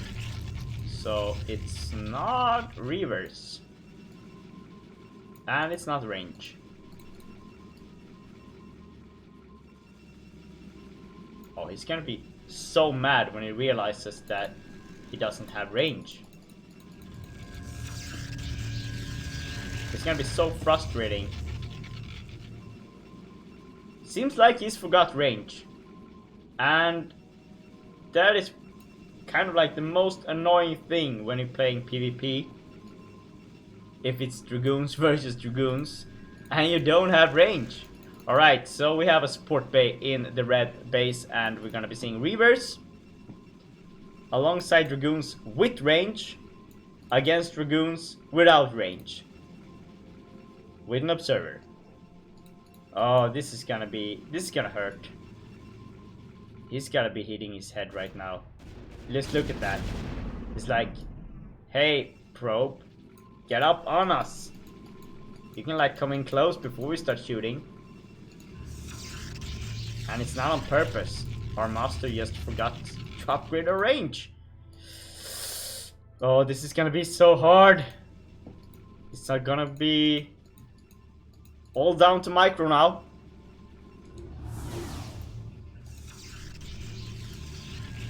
Oh, there's a support bay. So he's gonna get his own reaver at least. But is it gonna pop out in time here? And just look here. These Dragoons will have such a hard time killing off a Reaver without range.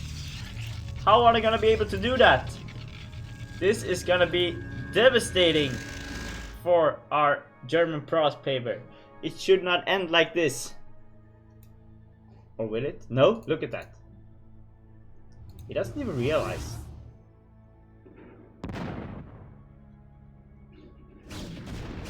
Just look at this. This is gonna hurt so bad. But what is this guy doing now? Oh, the Reaver goes down, and look at this. Look at these Dragoons. They need to get so close.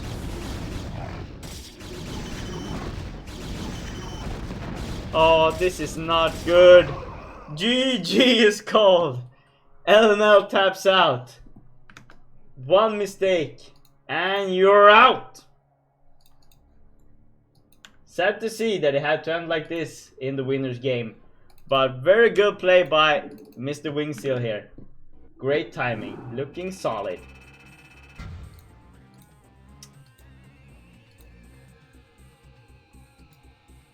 Alright.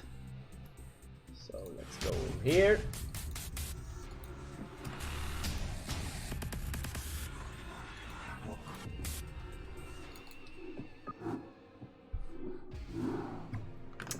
Okay, so Mr. Wingseal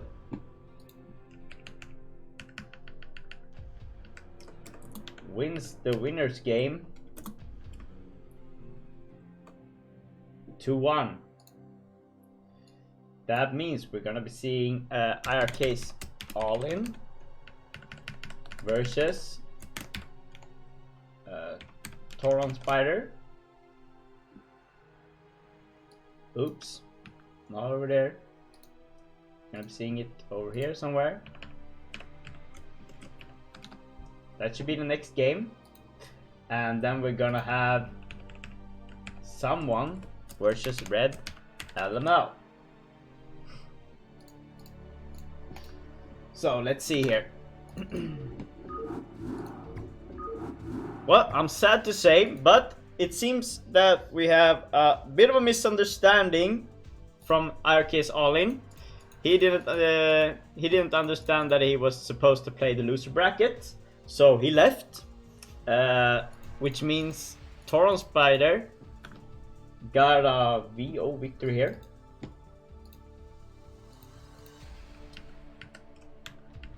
From walkover 2-0, which means that Tauron Spider is going up against our German Pros player. I don't know.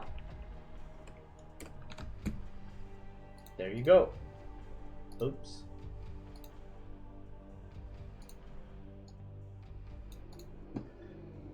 All right. So we're just gonna change the player names here. Play one, but I don't know, like that. And let's head into the loser bracket finals. It's gonna be Red LML against Teamic, also known as Tauron Spider.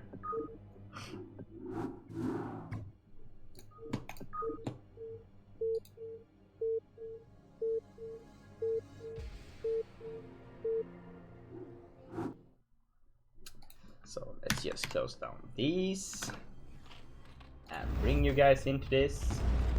And let's see here, we should hide these. And Red LML against number 4, Tauron Spider. Is that right? Should say Red LML versus Tauron Spider. Yes, it does. Alright, so starting in the bottom position, playing in the blue color, it's our third player from Chile. It is Teamic. And in the top right spot, playing in the pink color once again, it is the German Pros player LML, who forgot range and lost the finals there in the winners bracket. This is gonna be wide out. It's a 3-player map.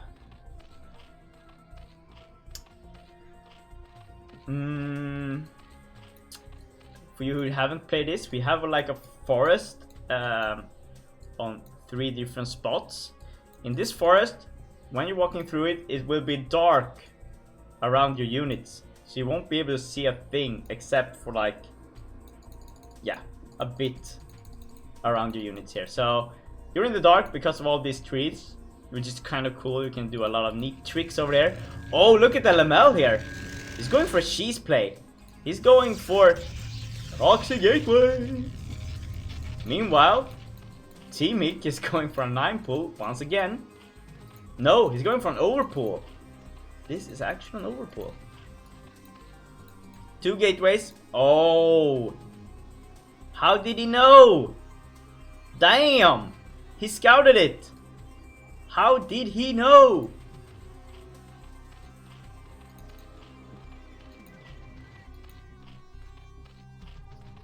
Alright, so Probe's gonna scout the overpool.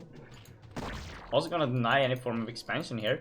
So the first gateway is up first. Zealot is gonna be produced. The probe is being very annoying. Now when it comes down to this, maybe it's actually better to just let the drone build the hatchery. Make the Zerg waste a lot of cash. Here's a pylon. By the choke. It's gonna be a shield battery most likely. Thanks for the follow.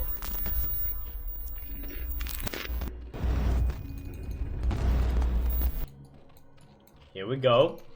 6 Zerglings moving in to kill off this pylon. Can he cancel it? No, he cannot. Ooh, this is gonna be bad. Losing those 100 mils this early on in the game. Not good. Alright, so it's 8 against 4.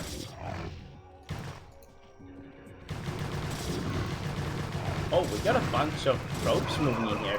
This is not good. LML, you're wasting probes? Not good. Alright, so still producing Zerglings, which is good. While Protoss is still producing Zealots, which is also good. No one can stop producing units right now, or both has to.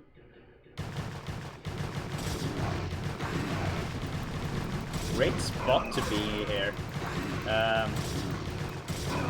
Maybe not the greatest, but look at these 3 Zerglings. Oh, he gets them. Oh no, can they do a ling run by? That is gonna hurt so bad. Can these cells has to move home now?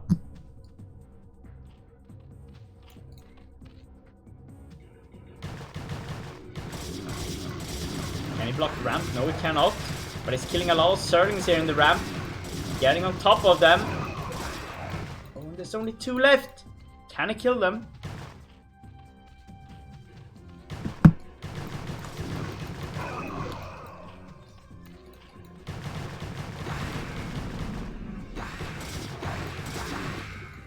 Good job.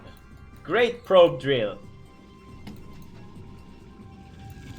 And this does not look good for our Zerg player here. He's just started his speed for his Zerglings, but he's actually on 8 drones. He's on 3 hatcheries. He's gonna go for a Ling all in. Can he kill the gateways? Seems like he can. If he gets this pylon, that is gonna be devastating for our Protoss player here. So they are unpowered now. Okay, so we have 8 Zerglings, along with 8 Zerglings moving in for this wall of probes and Zealots. Now you need to block. Now you need to get on top of them. But look at this, more Zerglings running in here. They're gonna kill the cannon. So we have a bunch of Zerglings moving into the base. Can they get on top of these guys? Yes, they can. They're killing them. Oh my god. And GG is called. LML taps out. So, Tauron Spider, Mr. Teamic, the Blue Zerg, claims his first victory here. let's go into intermission.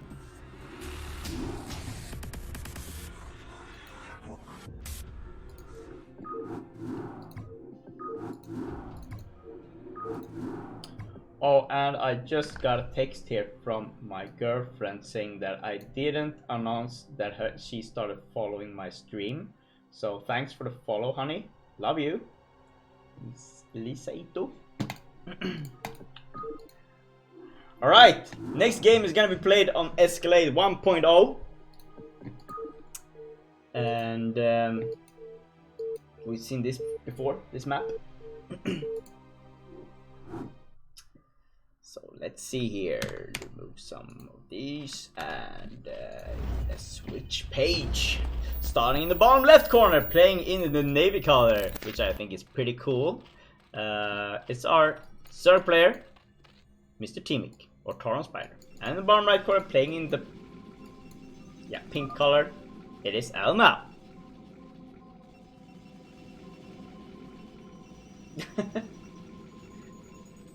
I'm trying to follow as many as I can, but yeah. Sometimes I forget, but I usually I go on to Twitch and start following. At least the ones that are streaming themselves, I always follow.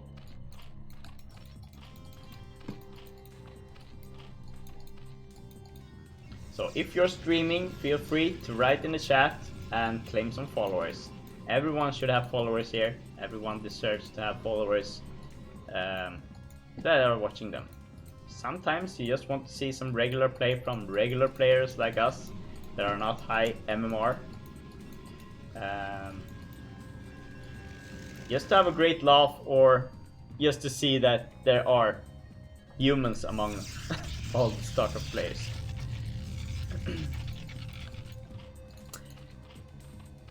Okay, so it's an overpull once again here from Tauron Spider. We have a gateway opening from our German Protoss player RML here. Scouting in the right direction with the probe as well. And of course the Overlord is going the right direction as well. So both players are going to be seeing what is going on here in the beginning.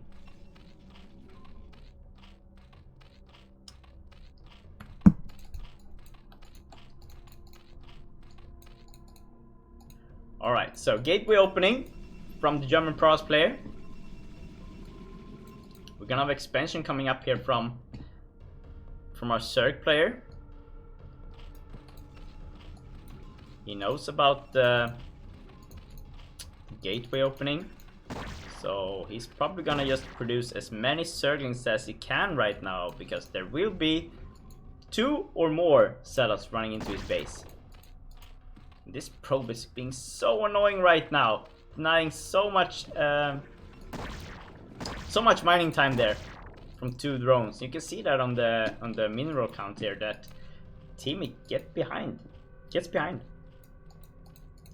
First two Zerglings are out, and the first Zealot is running out here. He's gonna go straight to look for another base, and there won't be one.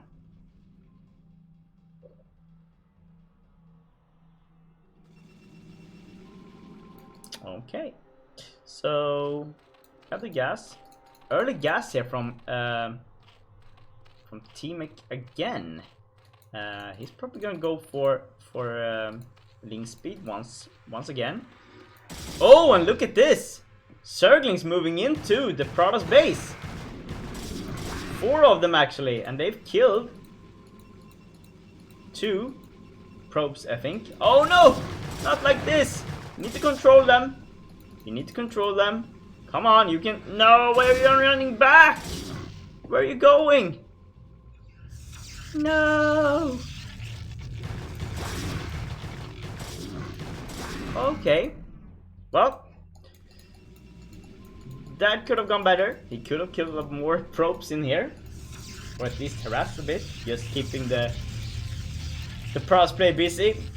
But anyways, he's going for a quick lair again. We saw this against Wing Seal. No, against LML in the second set. where these two players met in the winner bracket.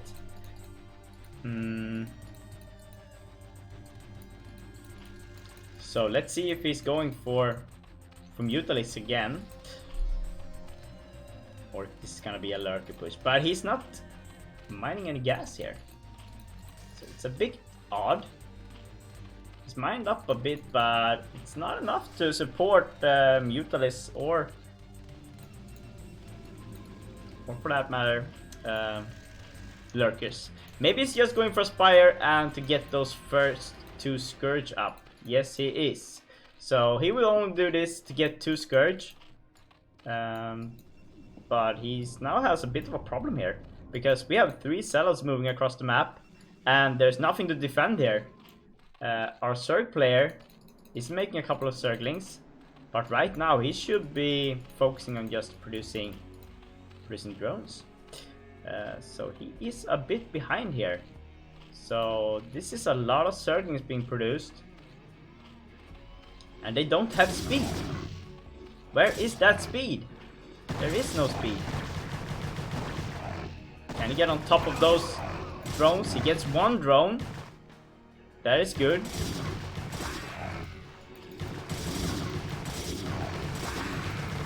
How many of these Zerglings can he get? Oh, that's a lot of kills for these 2. Good job, LML. That is some great harassment over here. And these guys are just idling. Alright.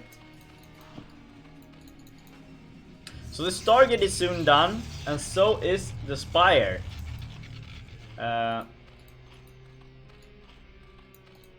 Teammate had to go for speed here for his Zerglings, because otherwise he's gonna lose his second expansion. And it's gonna be done just on time here. So let's see how much he can do here, Mr. LML. Well, he gets on top of those Zerglings. Pretty good. But more running in here now.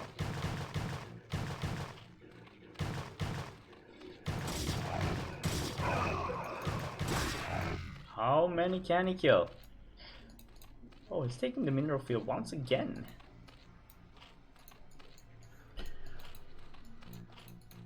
Alright, so the first Corsair is out, and we got Scourge coming out now as well. So he won't be able to do that much damage, but he sees the Spire, which is the most important part.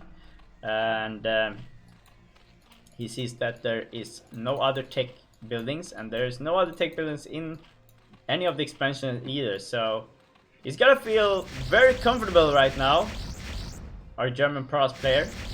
Oh, he loses the Corsair. Bomber.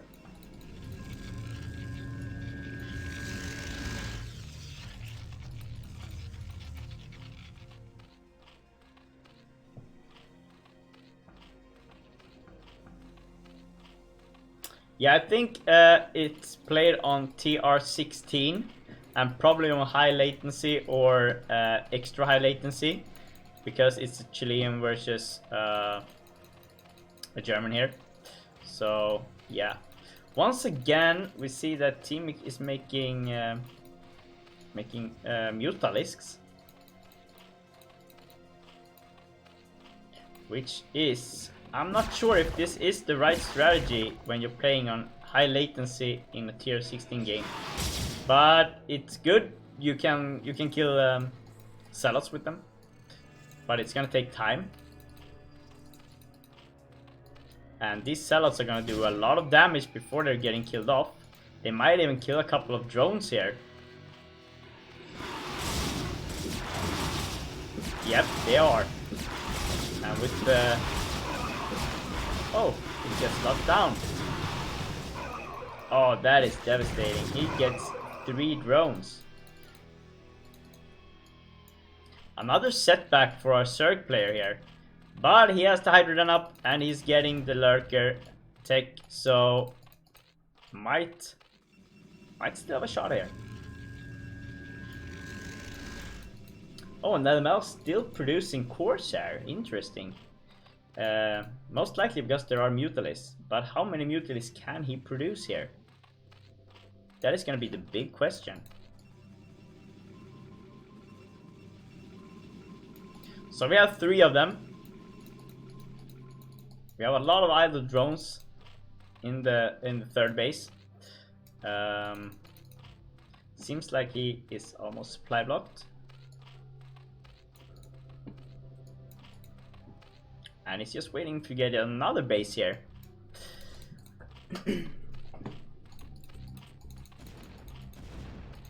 So the lurker tech is gonna be done soon. We have Hydras coming out, which means there will be lurkers out.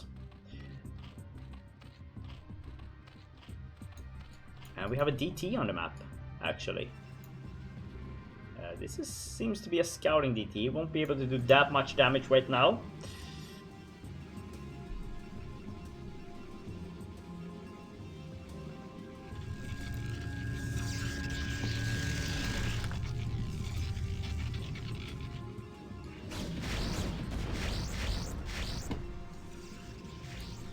Okay, so we have a lot of Corsairs. 5 Corsairs hunting down those Mutalies now, and they will not be able to do anything against this. This base is in so much danger right now, because if we can get DT inside there, that will be a lot to handle here, because there's nothing to detect. Alright, so the Spore is coming up now, which is gonna do help him detect the Templar. Oh, he's getting another Overlord. And the Zerg player is now supply blocked.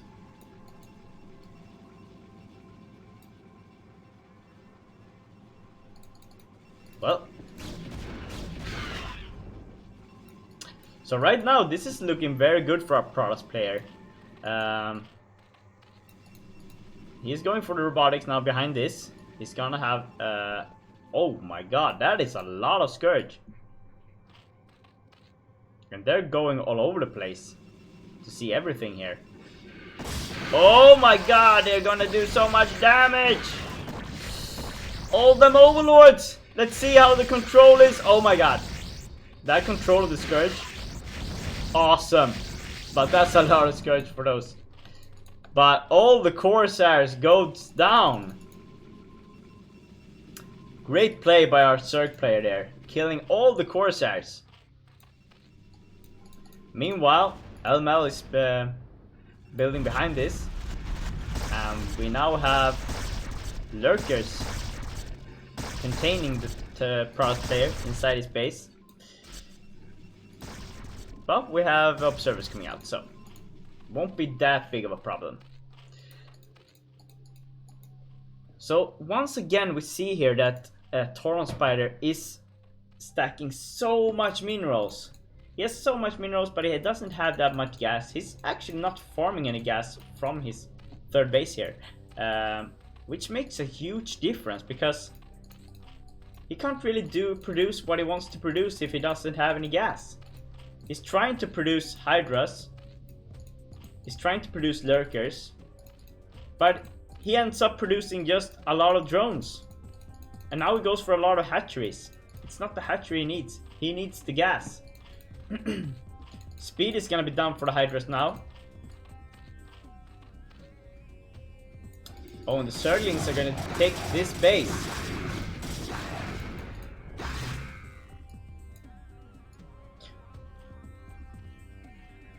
Well, he has a fair amount of drones right now, but I would like to see him go for... Yeah, he needs to start producing units as well. Because he has 53 workers. That means he has 30 units to attack or defend with. If you look on the other side of the map, you have 58 probes, but you have 145 units. Of course, you have to split them in half, because yeah, the Zealots and the Dragoons and everything else takes up 2 spaces. So, but still, that's a 50 units. 50 Protoss units against 30 Zerg units. That is not a great odds for this unit, for the Zerg player here. So he needs to start doing something. He needs to start producing. He can't produce drones all day long. And he needs to get some Overlords. Look at his minerals. Now he's gonna start losing even more units here. Can he get Templar at least? No, he won't. Templar will stay alive. And now he's supply blocked.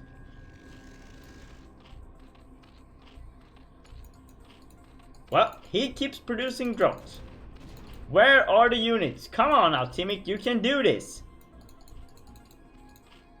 The Sunkens won't help you here. You need drones. You need units.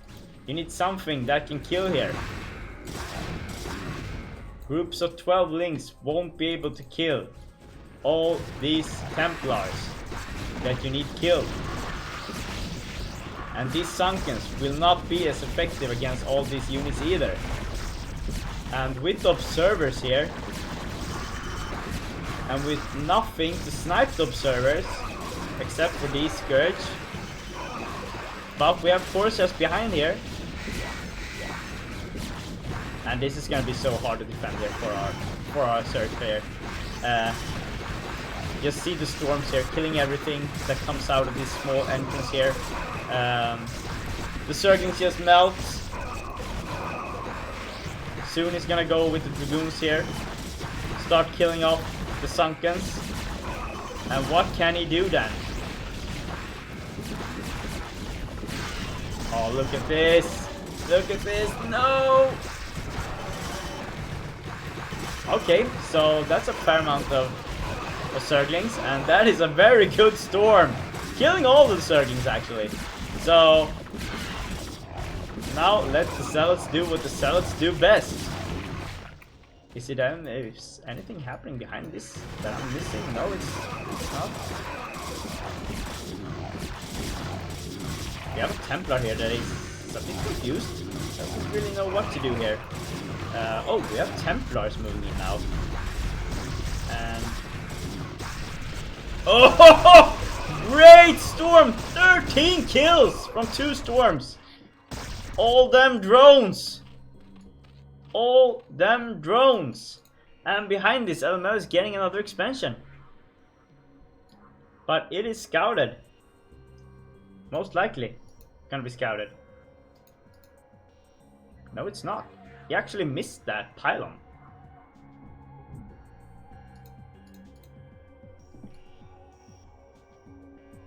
Alright. So, let's see the upgrades here. 1-2 upgrade for the Zerglings, and we have a 2-2 upgrade for the Protoss player. It's good. It's okay for the Zerglings right now. We have a hive. We have the +1 attack coming. No plus. Oh, but look at all these larvas. And look at all these cash. We need more units. And the storms here, they just kill everything. The storms are crazy in this game. Just look at this storm. Look! Oh my god, 11 kills. Just like that. Down goes all the Zerglings. And you can't just A-move Zerglings. I know you want to, that's what I do as well, but that's why I'm out of Chobo League as well. So you need to have a plan here, because these guys are just gonna have 75 energy each time you come with a wave, and they're just gonna kill everything. You need to spread attacks out if you're gonna do this. You need to know where the Protoss army is. And oh no. Oh, power. Down goes the lurkers. Down goes the Zerglings.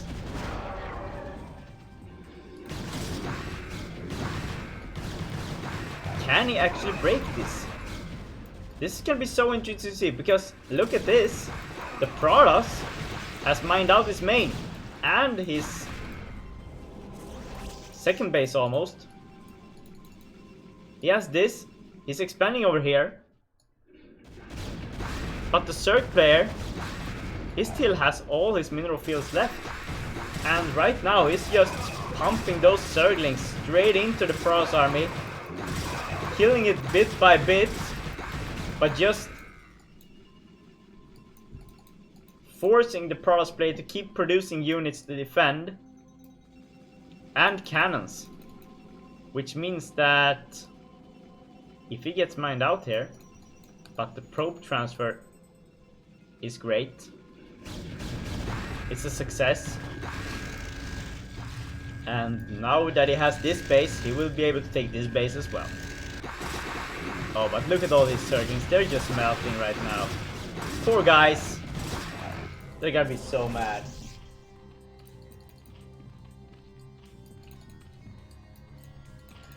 Oh, we have a Greater Spire coming up now. Are we gonna be seeing some Guardians? Might be Guardians. That might be the solution to break through here, because yeah, there's actually no Corsairs left.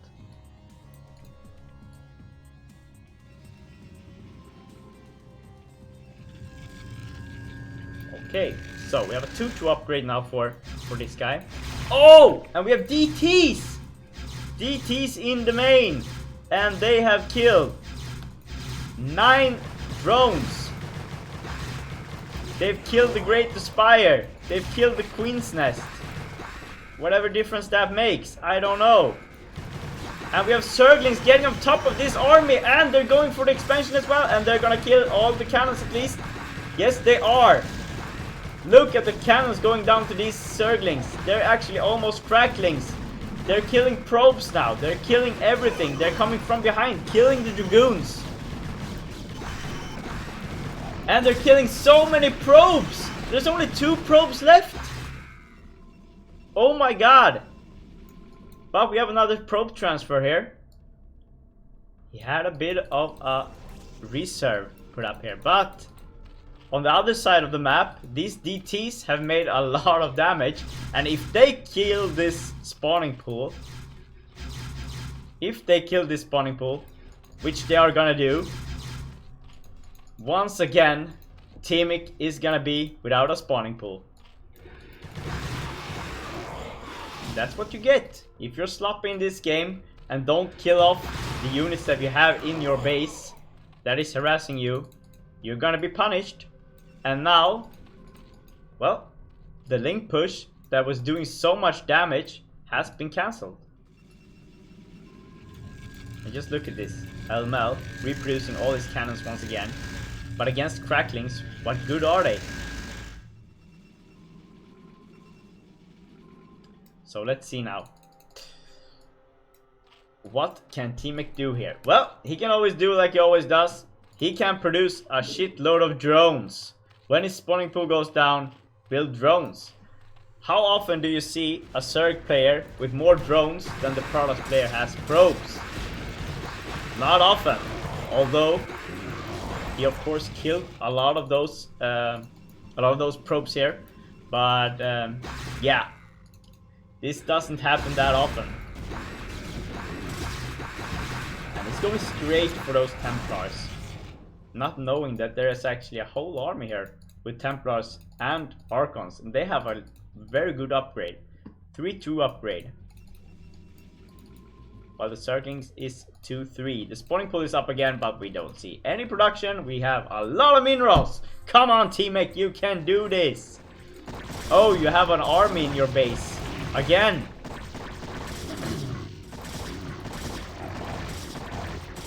And they actually killed a lot of the tech once again. So the Evo Chamber goes down as well. Just look at these cells doing so much damage even to these Zerglings. And he keeps denying this with the Mutalisks here. And look at this.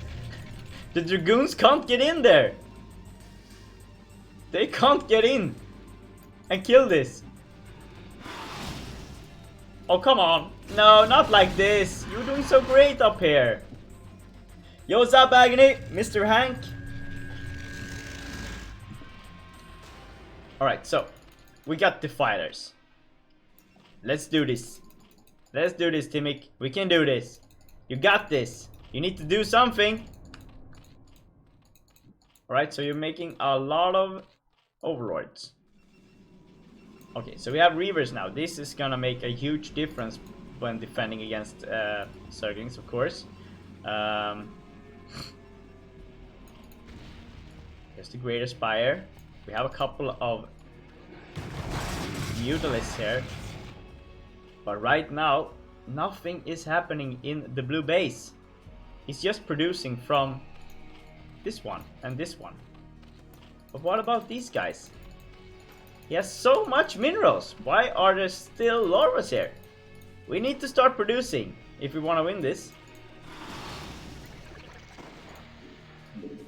But here we go. We have a pink army moving across the map now instead. And this army looks very dangerous. That is a good plague, but it hits all the Archons. And Archons are probably the worst units in this army to plague, because it's only gonna take out 10 life or 9 life. It's not gonna take out the armor. It would have been better to put it on the Dragoons and the High Templars maybe. But just look at this. Look at this. And the observer is going in here. He's gonna notice that there are cocoons up here. And let's see how the storm is on these guys. Oh, it goes for the drones. Not a great storm. Oh, that's a great storm though. All the Guardians goes down, and what a storm. Good job, LML. And how is Timmy gonna get back from this?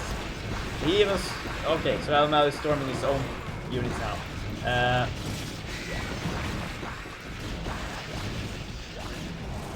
This gotta be so frustrating from Teamic, because he had this.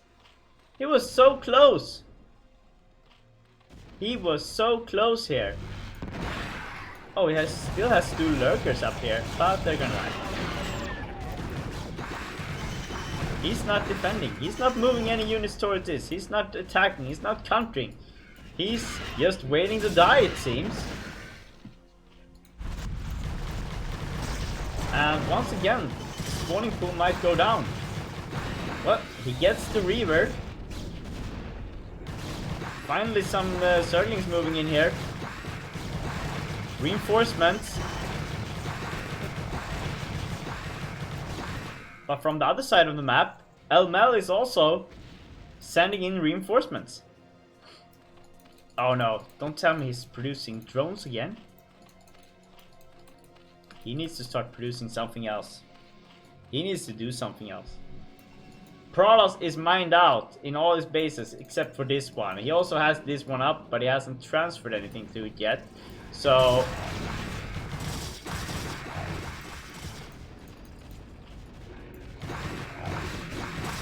But... Alright, so we have Guardians again here. They're gonna play as defense now. We're taking another base.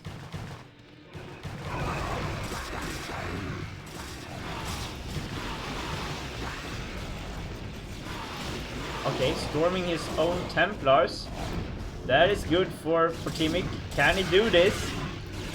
Well, there's one storm that is gonna do a lot of damage. That's another storm that's doing a lot of damage. Here we go, we got lurkers in here. They're not burrowing though. And this small amount of units is actually gonna kill off all of these hatcheries. And what can Teamic do then? There's not much he can do here. He needs to kill off this army, but there is a new army just waiting around the corner. And we have so many Reavers defending here that the only chance Teamic has right now is to try and get some Guardians. Kill off this base, kill off this base. Just get the minerals down for LML. Because right now he can't produce that many Corsairs. But there's nothing happening. We're making drones.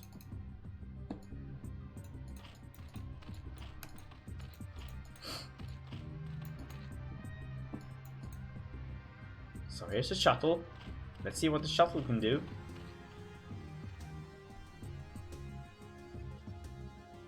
Right, what is going on here? There's nothing being produced here anywhere. Oh no. Not like this. Oh no. Didn't do as much damage as he would have wanted maybe, but still. Takes away a lot of mining.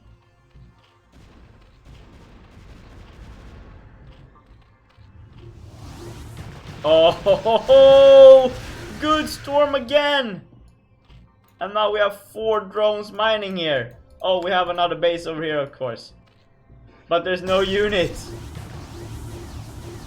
There are no units here.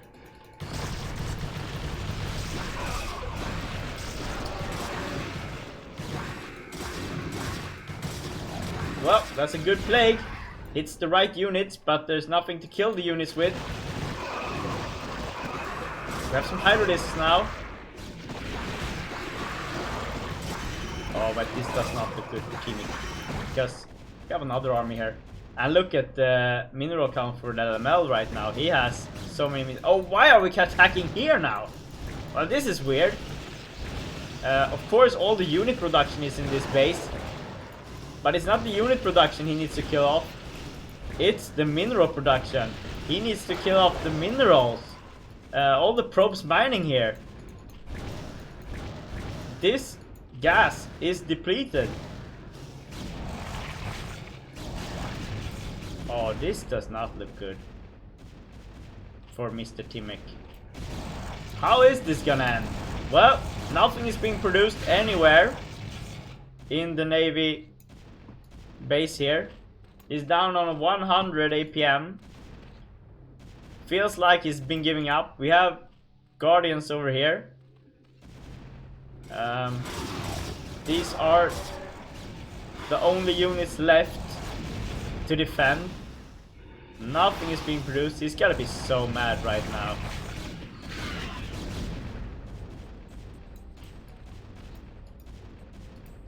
So we have 3 hydrodiscs being built here at least. But nothing over here. Oh, he has no production buildings. His spawning pool went down. He won't be building hydras to defend here.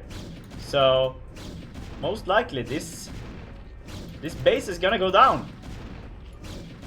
GG is called. Timic taps out, and LML takes game number 2.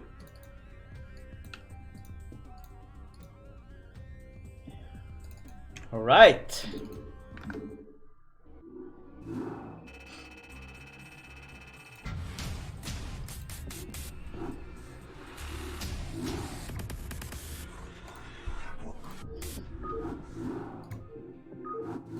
So we're going into game number 3.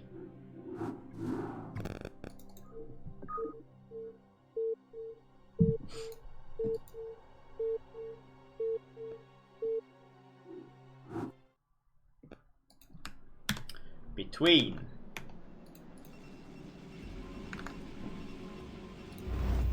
these 2 players. Starting the top left position, playing in the pink color once again, it is the German Protoss, Mr. LML from Team Red. And in the bottom right corner, playing in the white color this game. Oh, this is gonna be so annoying. Oh no, it's not TB either. It's BSL9 Timic, also known as Torn Spider from Cheated. Oh god. Whew. This is gonna be very annoying to cast. I feel you, Kicks, if you're listening to this at some point. Bright pink versus white. Here we go. So it's 1-1. This is the last game in this group. In this Group A of BSL Season 9 Chobo League Round of 16. Group A. Already advancing to the next stage is Wings Hill, who's gone unbeaten. And the last spot of 2 is between these 2 players.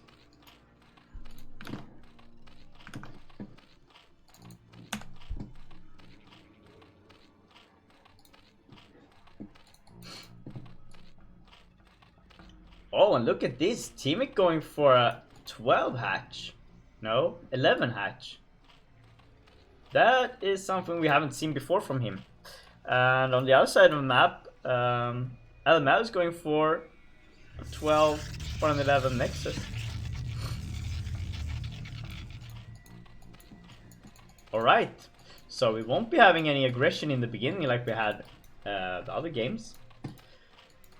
Interesting, interesting. There's the pool.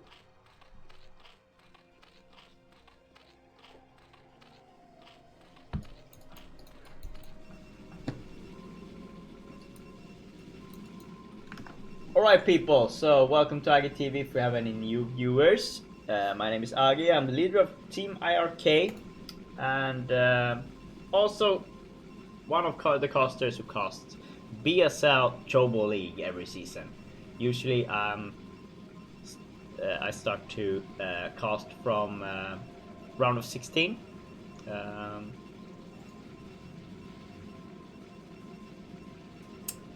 So let's see.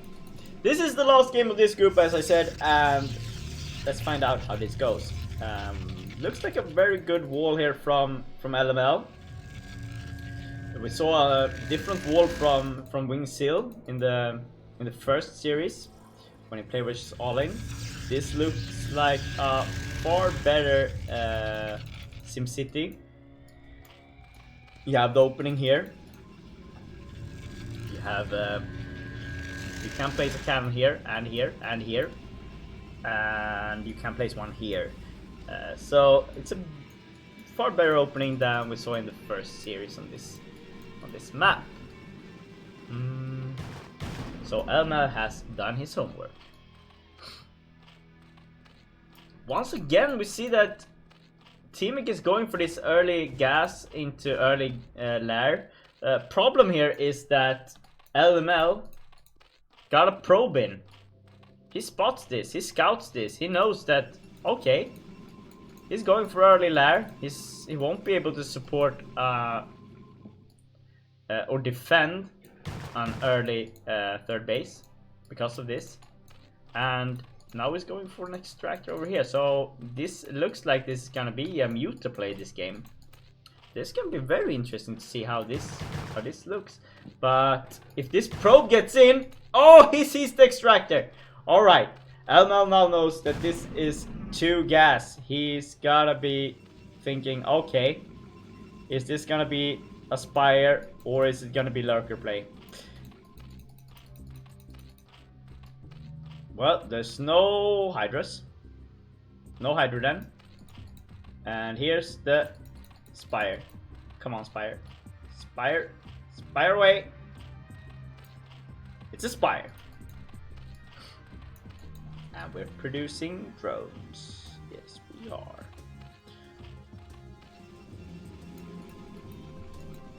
Alright.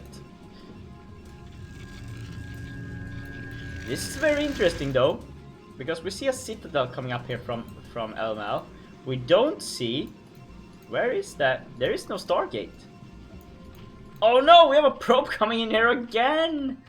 How does all these probes get into the Zerg base? This is a 3rd probe getting in.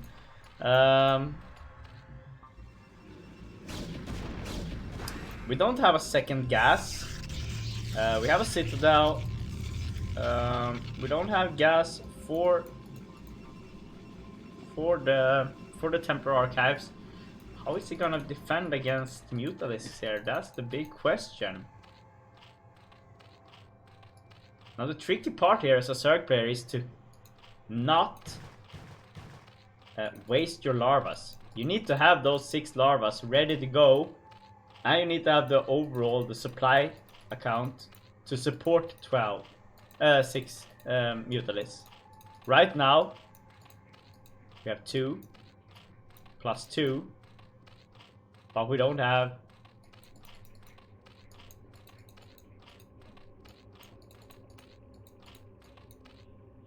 Alright, let's see how this goes.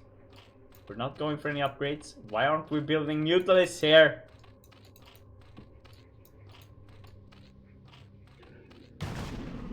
What is going on?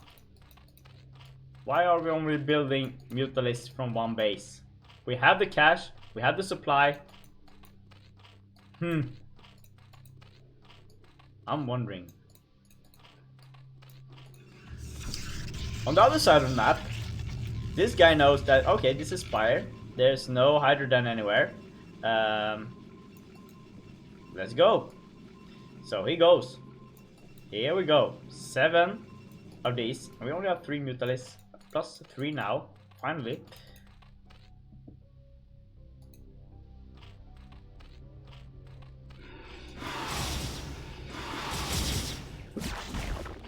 And the Celos get in.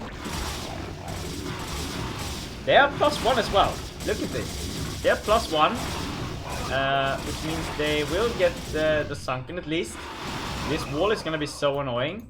Because you won't be able to get in with drones, I think. So you need to kill off something later on. And these guys. Look at these guys. Just running here. Well, they're not shy. The Mutalisks won't be able to harass. Do what they were supposed to do. Which means, yeah, LML will have time to figure out how to defend against Mutas. But there's not that much that can support the Mutalisks right now, so... Oh, it dies. So we have 9 Mutalisks now, no, 7. +2, yeah, 9. We have 20 drones. On the other side of the map, we have a lot of Dragoons now with +1 attack. We have a decent amount of cannons. We still don't have a Templar Archive. Okay, so here we go. 11. Now this is starting to get scary if you don't have a Stargate or any Templars or any Archons. Especially if you don't have any Templar Archives either. But the +1 is doing the trick here. The +1 does a lot of damage to the Mutalisks because it's 22 and Mutalisks are 1 out of 20. So a lot of damage.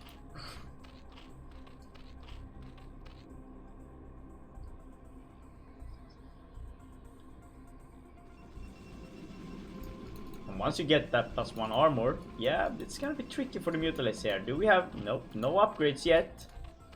This is some scary play here from Teamic. Why aren't we doing any armor stuff here? Alright, let's see how the harassment is now. Well, it's gotta be hard if you're playing on a high latency here. Trying to get the probe count down. Not very easy if you're playing on high latency. Behind this, what do we have? We have drones. The +1 armor is coming up. We don't have any plus here. Nothing being upgraded right now. We're doing creep colonies. Going for the defensive play here. Losing a lot of these Mutalisks. But look at this. I mean, we have so many Dragoons coming out now from the Protoss base, and I don't know how it's gonna be able to defend against all this. Look at this army, it's 100 to 52. So this is an army of, is it 25 units? It should be around 25 units. And the Zerg army is just being reduced to nothing right now. It's 20 units in the Zerg army, but there is a shitload of Sunkens. Now, how good are Dragoons against Sunkens? Well, they're pretty good, especially if the Sunkens are on high ground and the Dragoons are on low ground. That's gonna be very hard to kill off. So we have a new army here of Mutalisks, 10 of them. It's gonna go out to try and harass again. Oh, we got a DA! District Attorney incoming! Oh, but it doesn't have any energy! So, should have waited a bit before moving out with that one. But we're denying the expansion. Oh, don't waste the Mutalisks to kill one pylon, that is not worth it!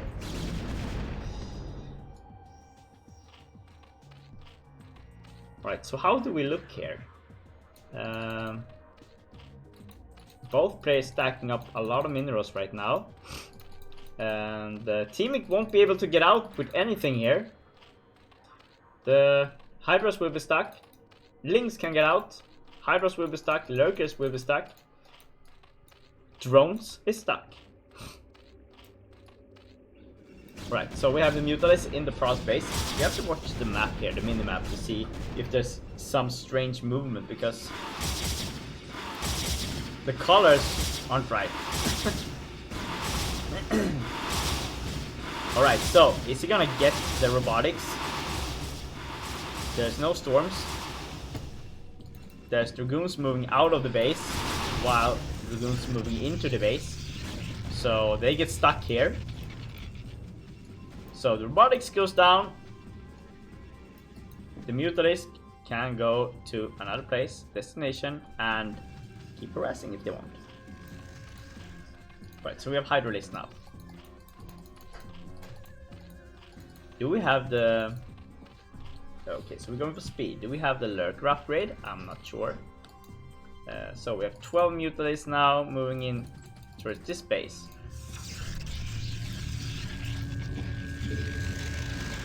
Hello!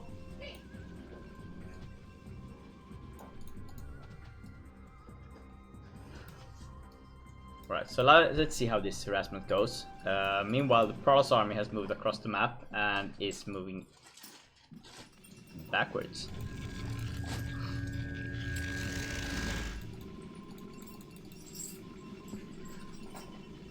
Oh, and this is what I'm talking about in the first game, that you can get stuck by the Templars here in the middle of the park, and they won't be able to get across the map.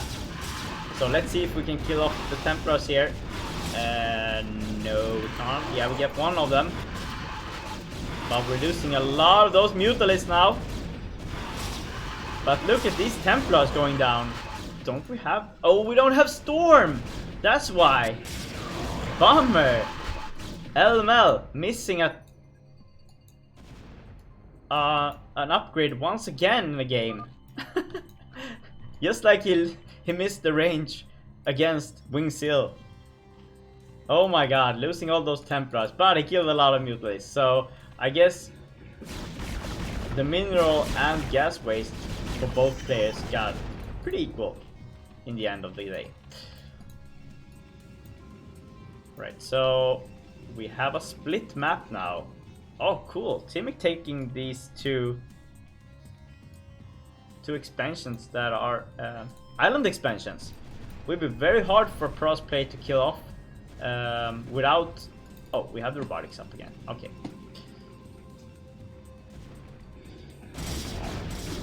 But just look at this. I mean, LML has 183 in supply of 195, while Timic is on 91. But where are all the units? There aren't any units. There should be, but there aren't.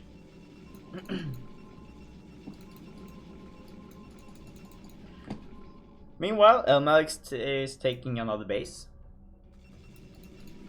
We have +1 attack coming up for range here. But do we have the Stargate anywhere? No, we don't. Yes, we do. Oh, we have scouts? Interesting to see scouts against Mutalisks. Let's see how many scouts he can bring from this Stargate. It's gonna be very interesting to see.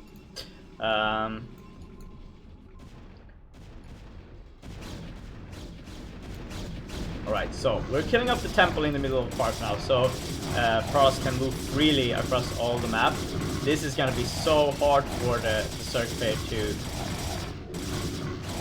kill off, especially since he can't get out of his main base. So he can't take this expansion, he can't take this expansion, he can't take this, but instead he gets both island expansions. And those expansions are gonna be so hard to kill off if you don't have scouts, which LML is getting.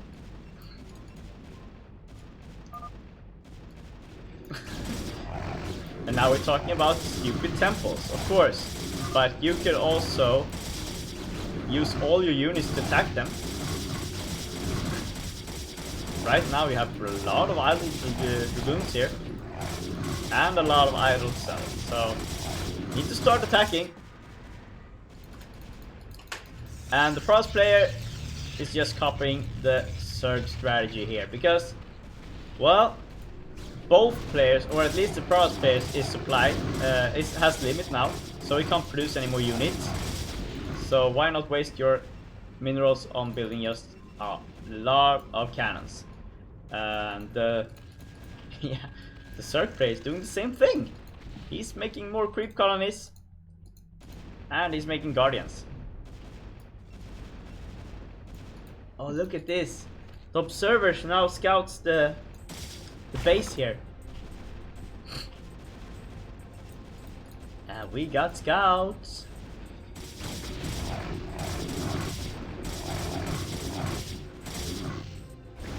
And that's a lot of scouts. He needs to kill off these pylons first and then starts killing off the rest. But this is a lot of scouts. That's a lot of gas on these scouts. Or guardians, sorry. But these scouts are gonna kill so many of these as well, because they got +1 now. That's 30 damage. But instead, they start killing off the colonies. Okay, so what is our Zerg player doing behind this? It's not really that much that he can do. He can build a lot of Scourge, of course. That's what he needs. Oh, boom! And down goes the scouts! And now these guys are able to freely just kill this off. Oh, that's just great! That is just great! What a great mind control! Too bad though, there was only one Dragoon here to do any damage. The other ones are stuck! They can't get in! Oh, this game! Alright, so meanwhile, finally the temples in the middle of the map are dead. Elmel has killed them off and can now roam around freely on the map, while the Zerg player is only going for air units. And yeah, I'm not sure how this is gonna end, guys. I mean, we're not upgrading anything. Okay, so the air armor is upgrading, but nothing else. Here we go again with the Guardians, attacking the main base. Oh, can he kill off all these cells? Is that actually what Elmel wants? Kill off the cells because they are useless anyways, so we can start producing more scouts? Yes, it is. He's making more scouts. But I don't know why Teamic isn't building anything. He's not producing anything from his bases here. There's okay, some Zerglings here, but there are no upgrades. He has the cash for it.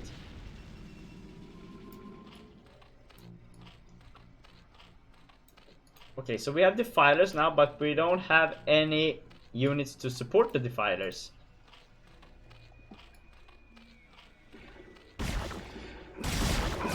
Alright, so we're killing off a bunch of Zealots again.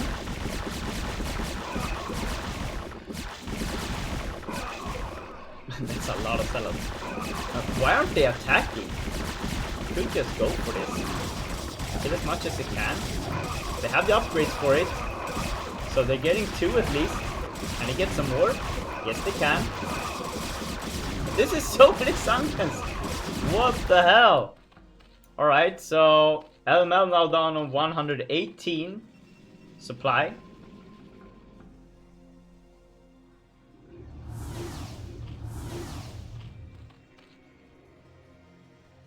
We're not really sure why. But, well, he just wasted all his Zealots to get some supply free.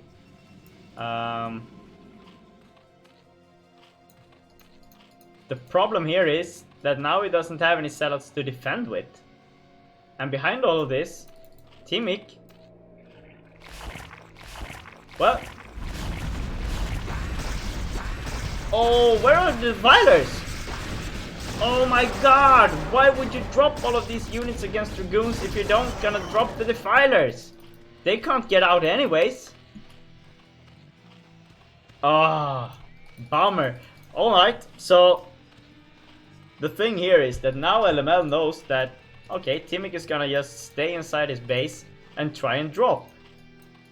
He could have done a much bigger damage here with a huge drop than that. So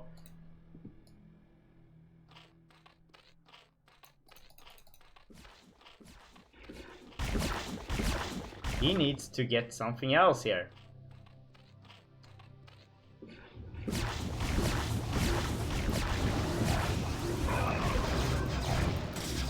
Alright, so we have a drop in the Zerg base now, in one of the islands. And on the other side of the map we have another Zerg drop going in for this base. And this can actually kill off this base. And most likely will. Oh, and look at this, we have Zerglings out on the map. And LML looks shocked because he can't get out with his units almost. They're stuck in his base. Can we get another drop here now? Doesn't look like it. We might. If we start moving now. This is your chance. Alright, here we go. Can we get a drop done?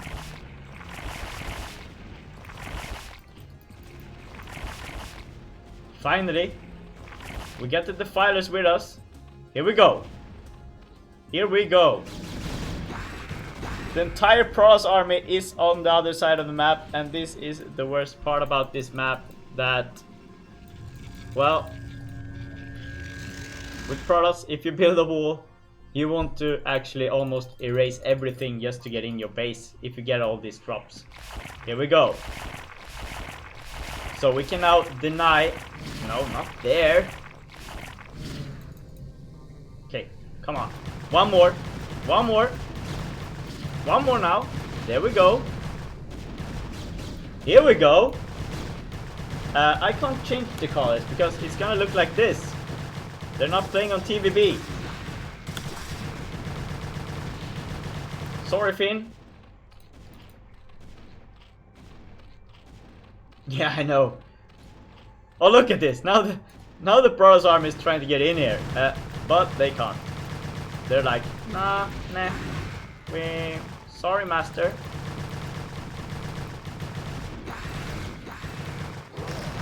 But wait a second. These guys, they don't have adrenaline glands. Oh no. Oh, why would you do it on Orcon?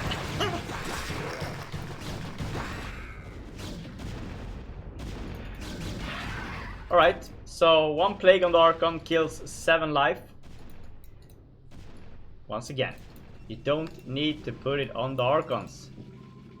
Doesn't do anything. You need to put it on the units that counts. These units. These ones. Alright, so LML getting another expansion in the bottom left corner. Gonna try and take this expansion as well. Meanwhile, Timic is gonna attack with 7 links. And now they have glands. But they only have +1. Do we upgrade anything else? No, we don't. And why are we having units stuck in here?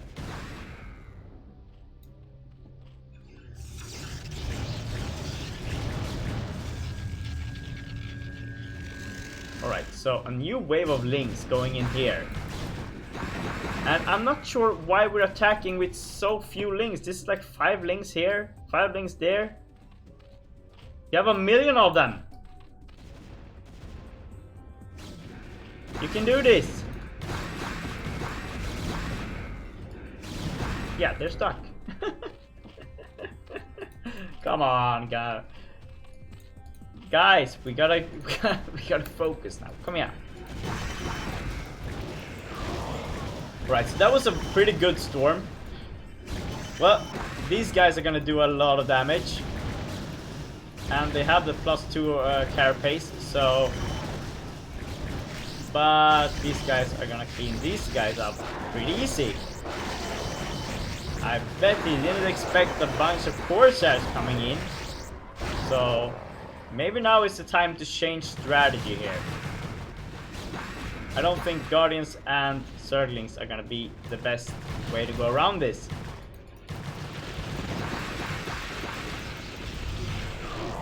Finally! Good play! On the right units. Alright, so the robotics is gonna go down as well now. And all the tech buildings, except the cybernetics core and the robotics support bay, is down. So this means that there won't be any more Archons, Dark Archons, Templars, DTs. This is gonna be Zealots and Dragoons until we get another Templar Archives up. There we have it. And just look at LML's minerals right now. I think he's feeling a bit stressed right now. He needs to get another expansion. He has this expansion up, but this is not easy to defend here. Ooh, nice! Mind control.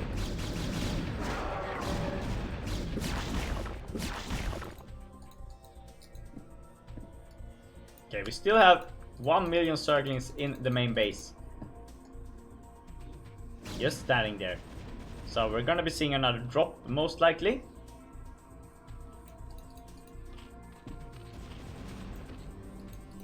And we're trying to get another expansion up, but the focus now should be on getting this one down.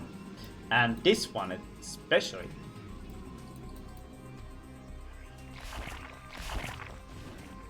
Okay, so we're moving drones, and okay, here we go. Here we go now. We're gonna get this expansion now, boys. Drone moving in. We have Guardians moving in here. But once again, there are Corsairs here. You can't kill this base with Guardians. You need something else. They will just die.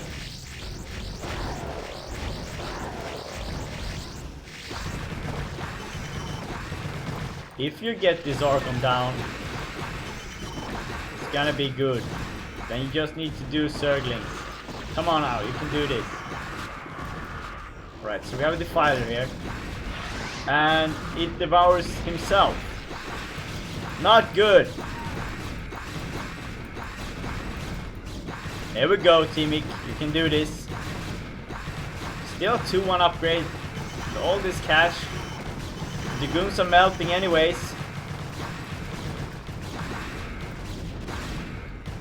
But we need more units. Here they come. Finally recognizing the...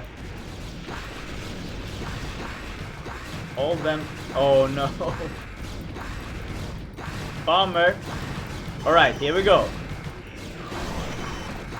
Can we kill this off now? No, we can't. And this DA is still alive.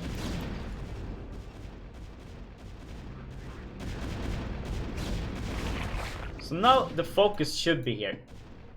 Do we have to kill this, or is it more important to kill this base? We have been switching focus for so long here that this shouldn't be an issue. Good storm. Actually kills off everything. All of it. We need to kill this base now. If we want to win this, we need to kill this base. And look at this. We have 4 carriers from LML. I was wondering when these guys were gonna pop out. And they're heavily upgraded as well. And they might be the difference here.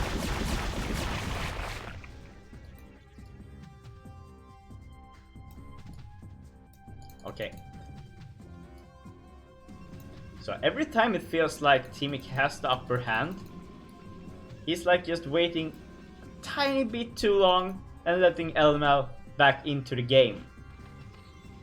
I mean, he could have killed this. He could have killed this by now. He's just not... he's decided not to. He rather expand and defend. And now his entire army is gonna go down to the army that LML just produced behind it. It's a sad day for Zerg, but it's a glorious day for Prada. And just look at all these Zergs, just melting right down.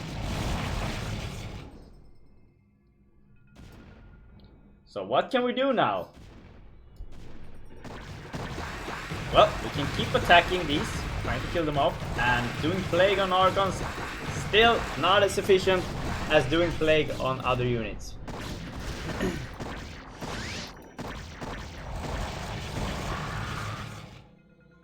So much cash left here for Zerg. Shouldn't have an issue here. But we do. Alright, so the carriers are still just waiting around here. There's actually no interceptors in these. Why aren't we making any interceptors? What is going on?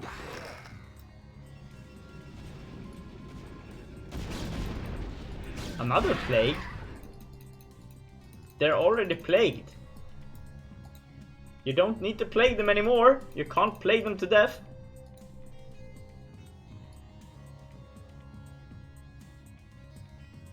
Now is the time to attack. To attack this. You can do this. Come on. Thanks for the follow, old school. Alright, so the Protoss army is gonna go down. Not yet.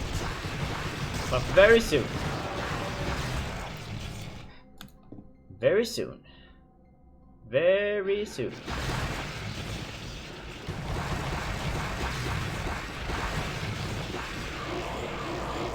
I'm not entirely sure why he's so eager to get this expansion up, when he could have killed everything else. With all these units he's just wasted.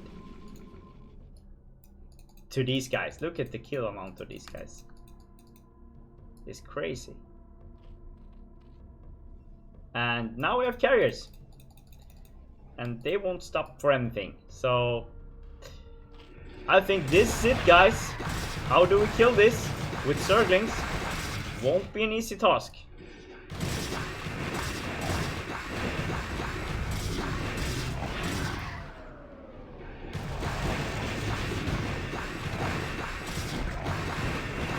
Well,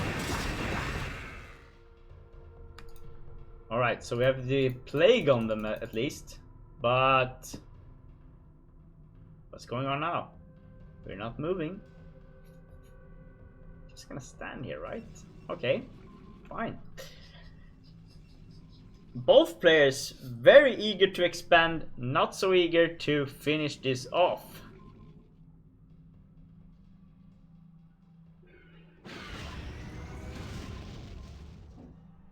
And where is all the production here from the Zerg? Now is the time to start using all them larvas. You won't be able to win it with 24 Zerglings. That's not the way to go.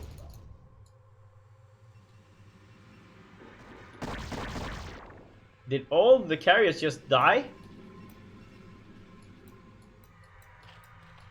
Alright, so Scourge just killed off all the carriers.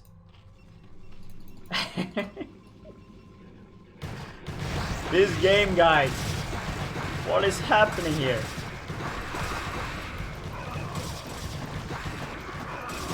Oh, he's gotta be so frustrated at ML right now. He just wasted all of them. Yo, what's up, man?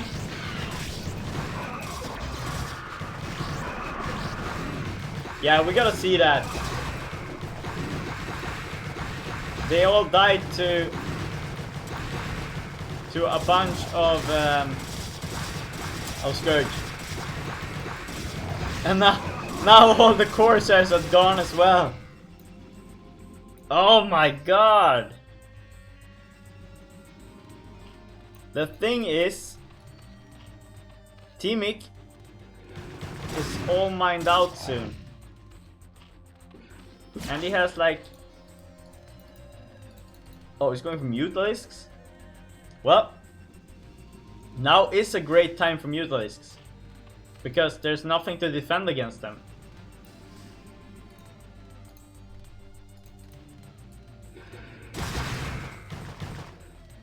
But now is not the time to waste.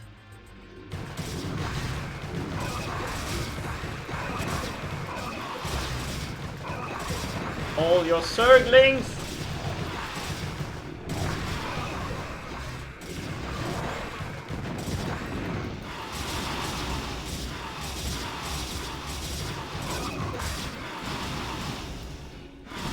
And just as you think that, alright, my Mutalisk can clean up everything, we got new Corsairs coming out here, people.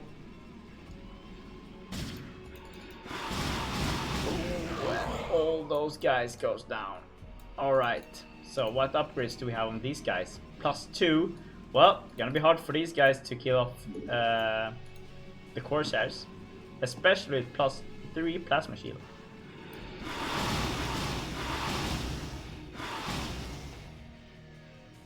But then again, these guys are gonna have a very hard time killing off these guys with +2 armor. So, well, it's pretty even right now. Oh no. Look at this guy, 36 kills.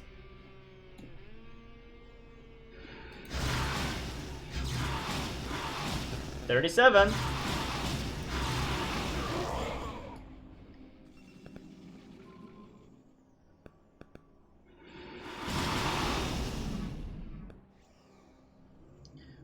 Alright, so is Teamic gonna get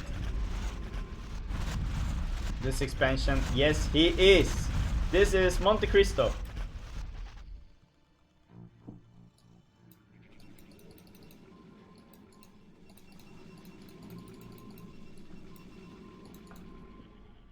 Oh, he doesn't have any minerals left.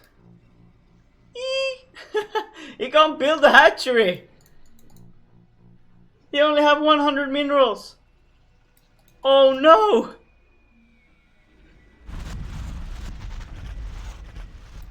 Oh no! What are these guys doing? Why are they going that way?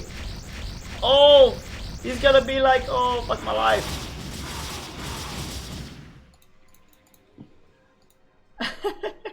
So right now, all the Protoss player has to do here is just stand between this mineral line and the closest hatchery, which is over here. Oh no, now all the drones are gonna die. Oh, this is gonna be so frustrating. I can feel Teamic's anger right now. Why didn't I just kill off his base? Why did I try to kill all his... Why did I just send 10 and 10 Zerglings against all his Archons instead of gathering them together? Why did I do A moves so much? Why do I keep going Guardians against Corsair? Oh, this is so painful.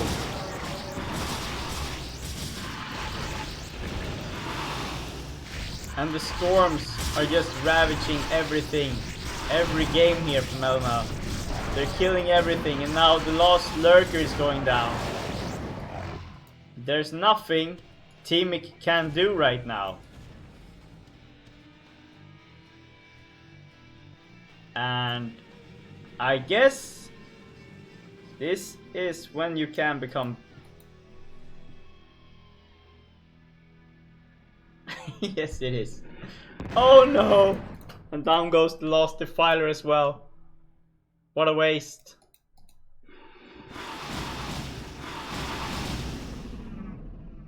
Yep, okay. So we're gonna kill off the last one there as well. But we have more coming out. So what can Teamic do with his 170 APM right now? He cannot gather any minerals. He's down to 1 mineral. That is like the closest you can get to 0, right? Meanwhile, LML taking the expansion. Why isn't he taking this expansion? It's like, we don't know about this.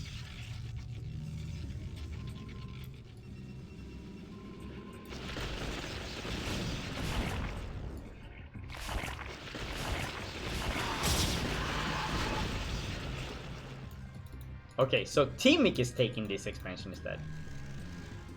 So can he see this?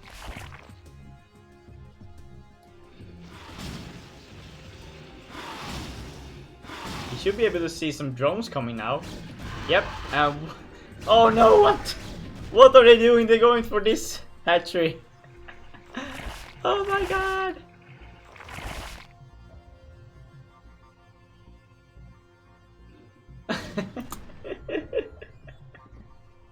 Yeah, this is such an unusual game. Oh my god. GG is called! Teamic taps out, and LML is getting out of this group as number 2. Whoa, what a game. 42 minutes of PvC on Monte Cristo. Crazy.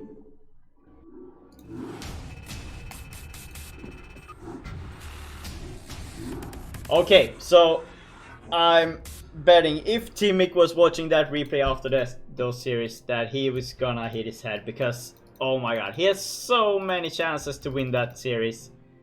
But being a bit sloppy and not controlling his units, just like a lot of us Chobo players do, yeah, that eventually lost him the game.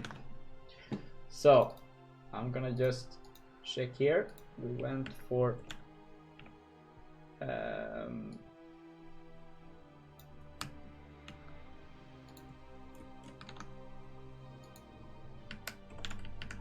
I think it is like this then.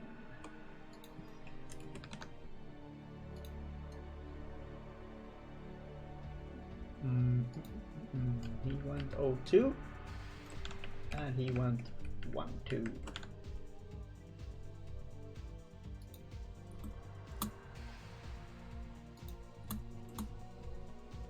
So the end score in this group should look like this, if I'm not mistaken. Wingseal goes out as winner of the group, top seed, with 2-0. And Red LML, second in the group with 2-1, beating Torn Spider in the first series, losing to Wingseal in the winner brackets, then winning against Torn Spider once again. IK All In losing against Wingseal in the first set, and then missing out on the loser bracket because of a misunderstanding. So congratulations to Wingseal and Red LML. We're gonna head into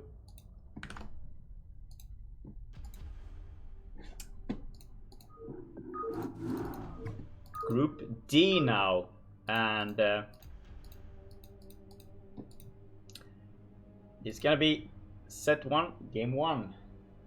Let's see here. It's between. I'm gonna change the player names.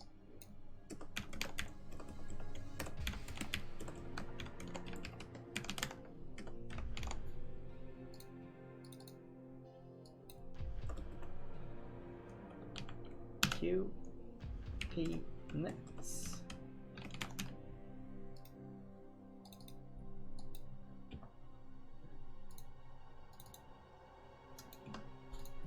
All right, so Group D,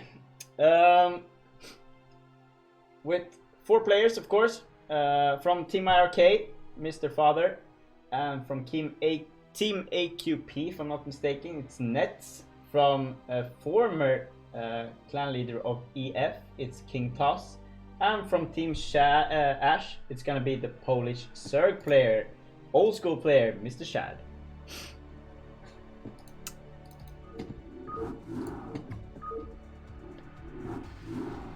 So let's see here. We're gonna put up the bracket. Looks like this. It's gonna start off with Father against Nets, and seems like an F didn't get in here. Oh, wait. There we go. And then King Toss versus Shad. First series is RK Father versus Nets. And the first game is gonna be on Escalade. And it's gonna be a TVC. So here we go.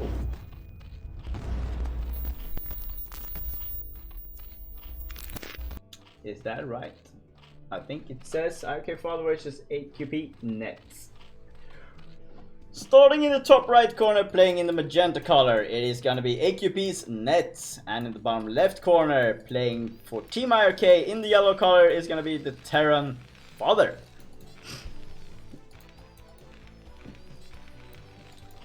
And this is a TVC.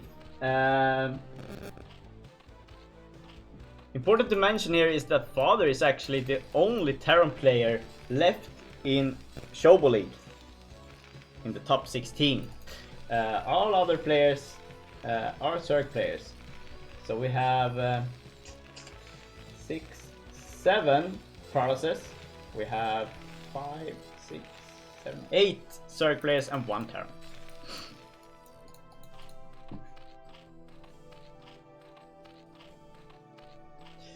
Yeah, we gotta love the Shad. Coach in CPL. Father also assistant coach in CPL, playing in Tier O. And I don't know who Nets is actually, but seems like he is from Peru, just like King Paus. So 2 Peruvians in this group.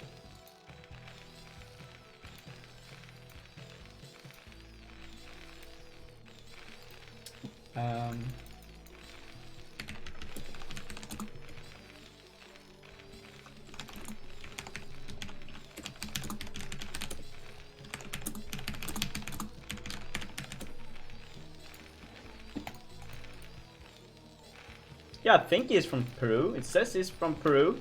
Yeah, Shad of course being from Poland, and Father is American.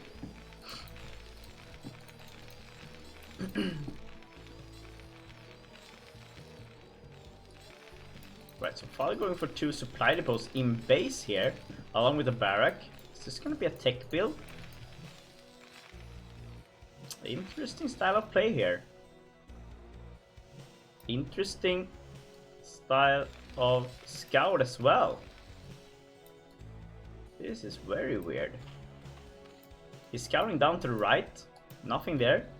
Then scouting up to the left, but not going through the mid of the park. It's going this way. So that means that, okay. Well, the Zerg player is going for a 9 pull, it seems. Oh no, this is a 12 pull, right? Oh, it should be a 9 pull. Maybe. I'm not really sure what it is. Right, so this is a quick expansion here from Father.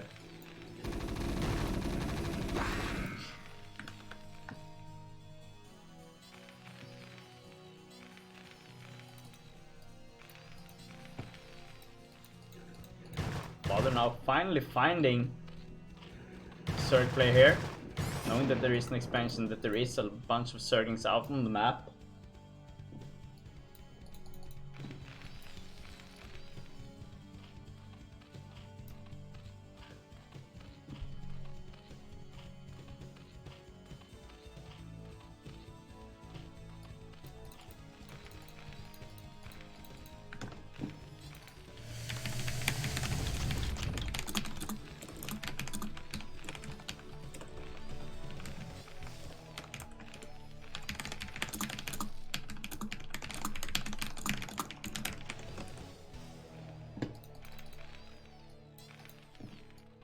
Okay, so we got the expansion up here for a boy Father here, and going for a ladder in the main.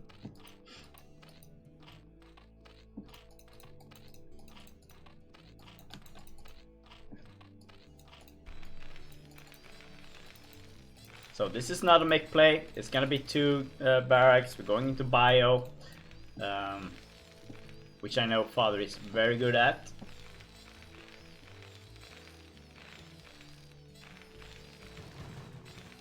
Yeah, exactly. He does not want to show his lair.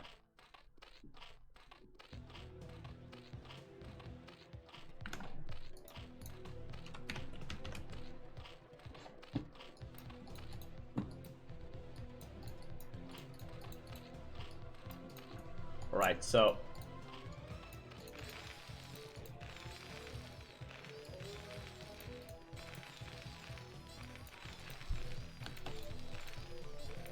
Father just gathering up his first wave of attack here.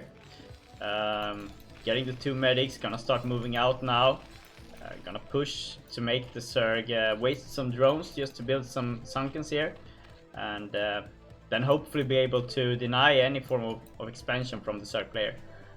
Meanwhile, the Zerg player is going for, has the lair. Should be putting up the Spire pretty soon. Or no, he's going for Zerglings actually. Interesting choice. He's going for Zerglings. And... ooh, is he getting in with those? Yes, he is. And he's gonna start denying these barracks that are being built.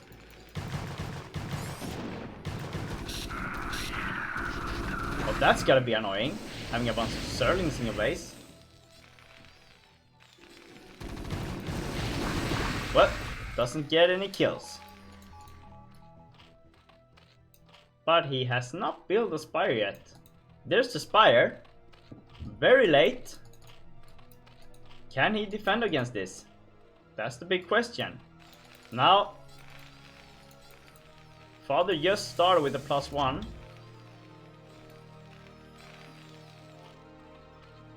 He's gonna move around a bit just to see if he can spot another expansion. And this is a very weird hatchery, guys. What is this? Look at this.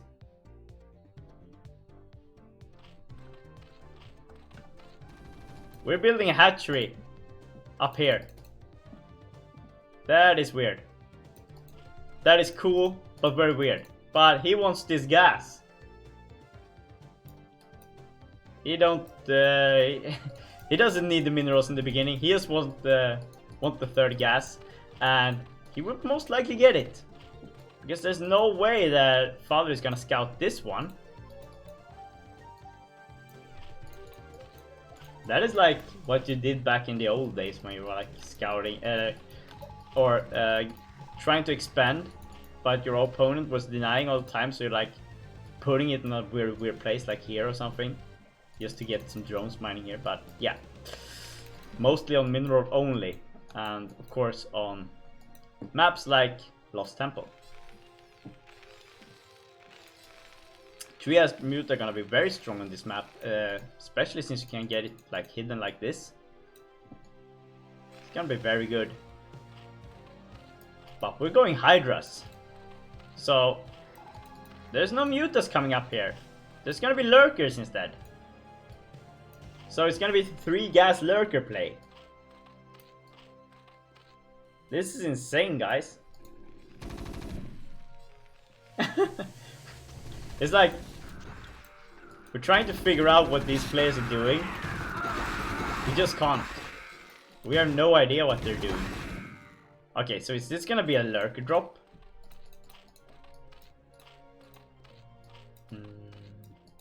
Might be a Lurker drop actually. Or just a sneak attack. Okay, so we scanned up here. Oh, he sees the Lurkers. Oh! Giving it away. Damn, harsh. Yeah, it's gonna be Hive here. Or is he going? No. Most likely gonna be Hive.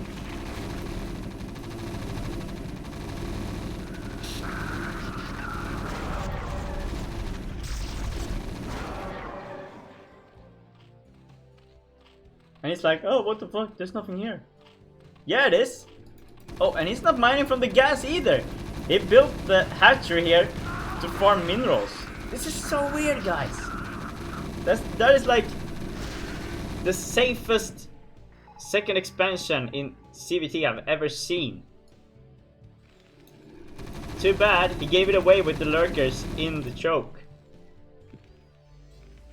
So let's see here. Okay, so Hive is coming up at least. And let's see what he can do here with all this. There's not gonna be a Lurker drop, it seems.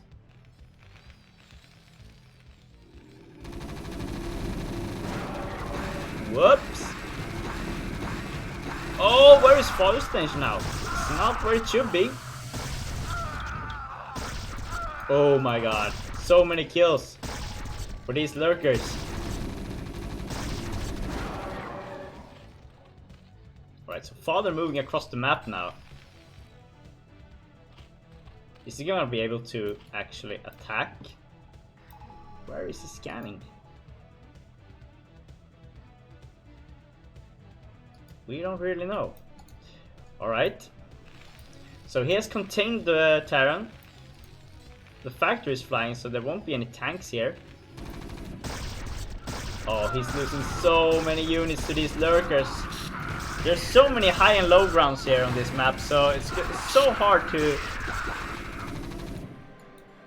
use bio efficiently here. You can hide so many lurkers on so many hidden spots that just kills everything that's walking past them. And yeah, he's going for so many bases right now. This is crazy.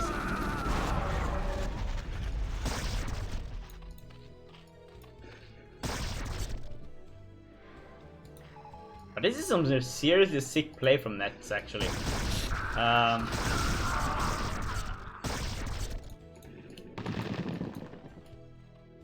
I don't think I've seen this kind of solid play in Chobo League before.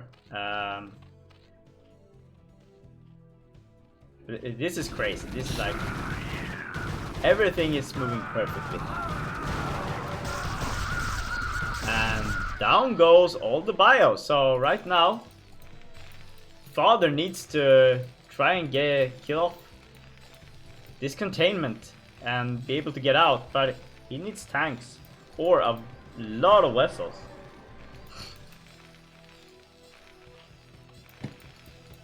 Is he going for a dropship? No, he's not. A drop might have been another solution to his problem here, because he needs to start harassing expansions, keeping the economy low for the drone count low for the Zerg here. But this is gonna be so hard without getting out of your base.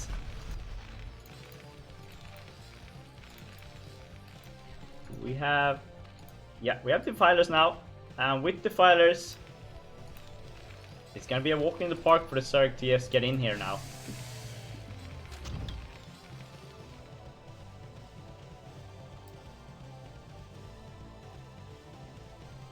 Yeah, Father came second. No, or did he win? No, he came second. Yes, I think.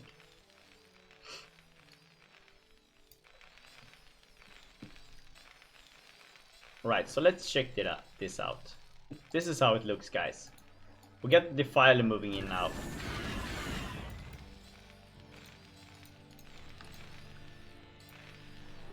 Now, I'm assuming there's gonna be swarms. Might be plague as well. Anyways, this is gonna be so hard to defend against all of this. Oh no. Oh no. Oh wait. Why over there? Okay, there we go. Here we go.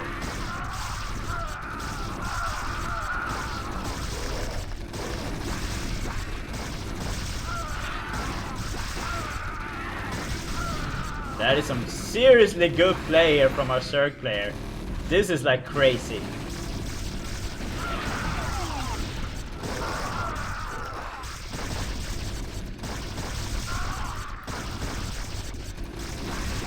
Well done by Mr. Nets here. He's totally raping it. Alright, so the Terran expansion is going down. There's nothing that's gonna be able to kill off this, except a shitload of fire bats. But not even then. GG is called, Father taps out, and Nets claims game number 1.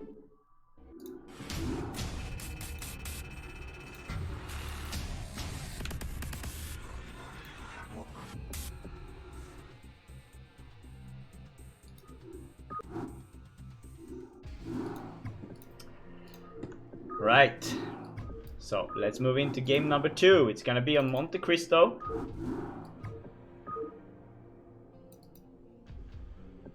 Yeah, that was no way he was gonna get back from that one.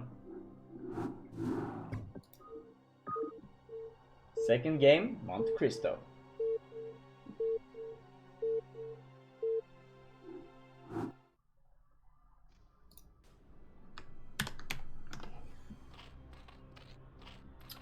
Alright, here we go.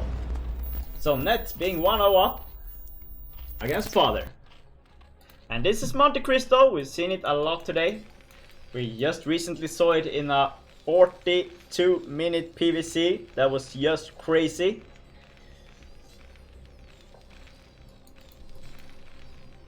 Yeah, exactly.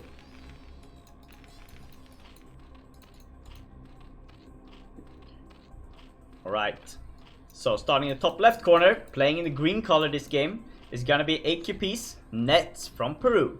And in the bottom right corner, playing for Team IRK, in the yellow color, is gonna be IRK's father from USA.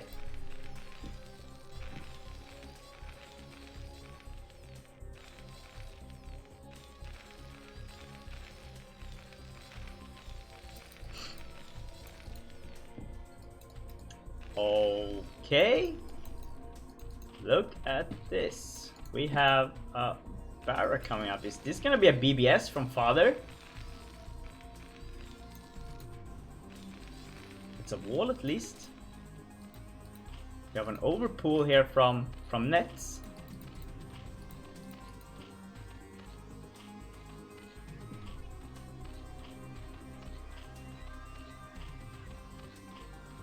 I don't think Father has reached A yet. I think he's still B. I don't think he has gone above 2000 yet in MMR. I'm not sure how high Nets is. Maybe he's A. He's at least playing on A level.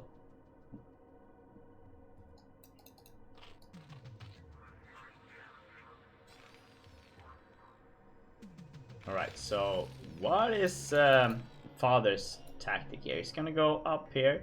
Is this gonna be a bunker rush maybe? Might be a bunker rush here. That is not gonna fly well with an overpool and 6 Zerglings coming out. And he's looking for something.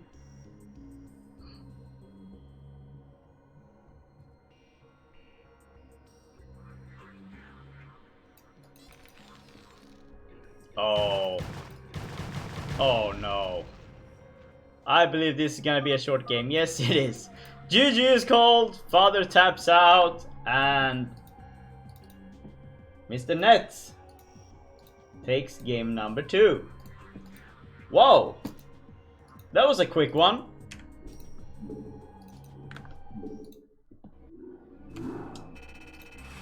Alright, guys.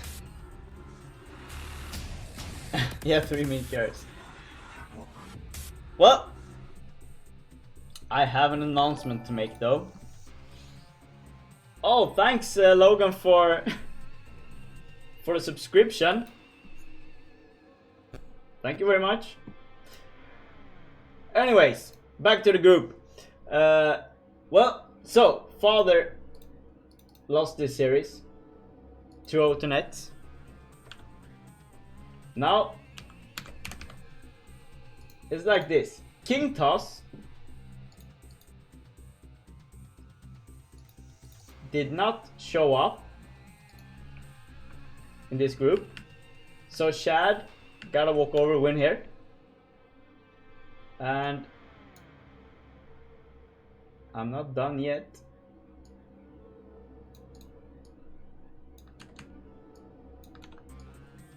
Nets left a walkover in the winner brackets for Shad, so Shad won that on walkover.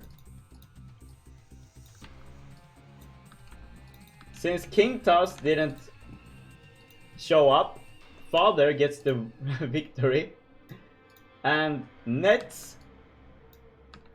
did not show up in the loser bracket, so Father gets the victory. So even though Father lost to Nets here, in the only set that was played in this group, Father still advanced as number 2 in this group. So that means, let's see here.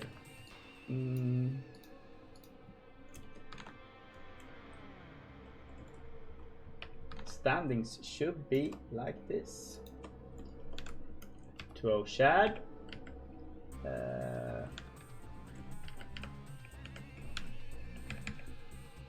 2-1 Father. 1-2 0-2. Like this. Right, let's see if this is right. Here we go. There it is!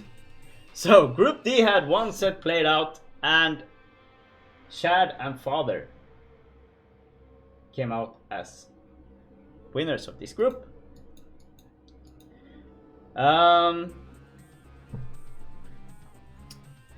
Alright, so that's it for today, guys. I know tomorrow that let's see here, Mr. Veer from Team Rev is gonna cast, and he's casting at 8 PM set tomorrow, or 8 PM CEST, and Master Ray is gonna cast on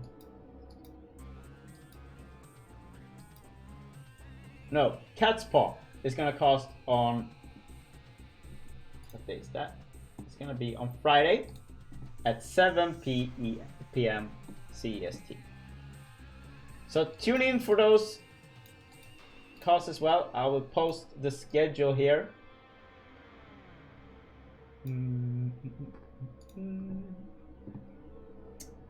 Where did I see that one? Let's see here. Should be boom boom.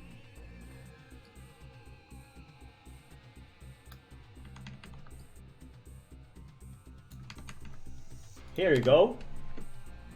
I hope that works. So Group B tomorrow at 8 PM, and it's gonna be Veer from Sweden casting that one. And on Friday, the 22nd, is gonna be Cat's Paw. I'll be back hopefully in round of 8 next week, casting one of the series once again. Until then, have a great day, everyone, and thanks for tuning in. Love you all. I out. Mwah.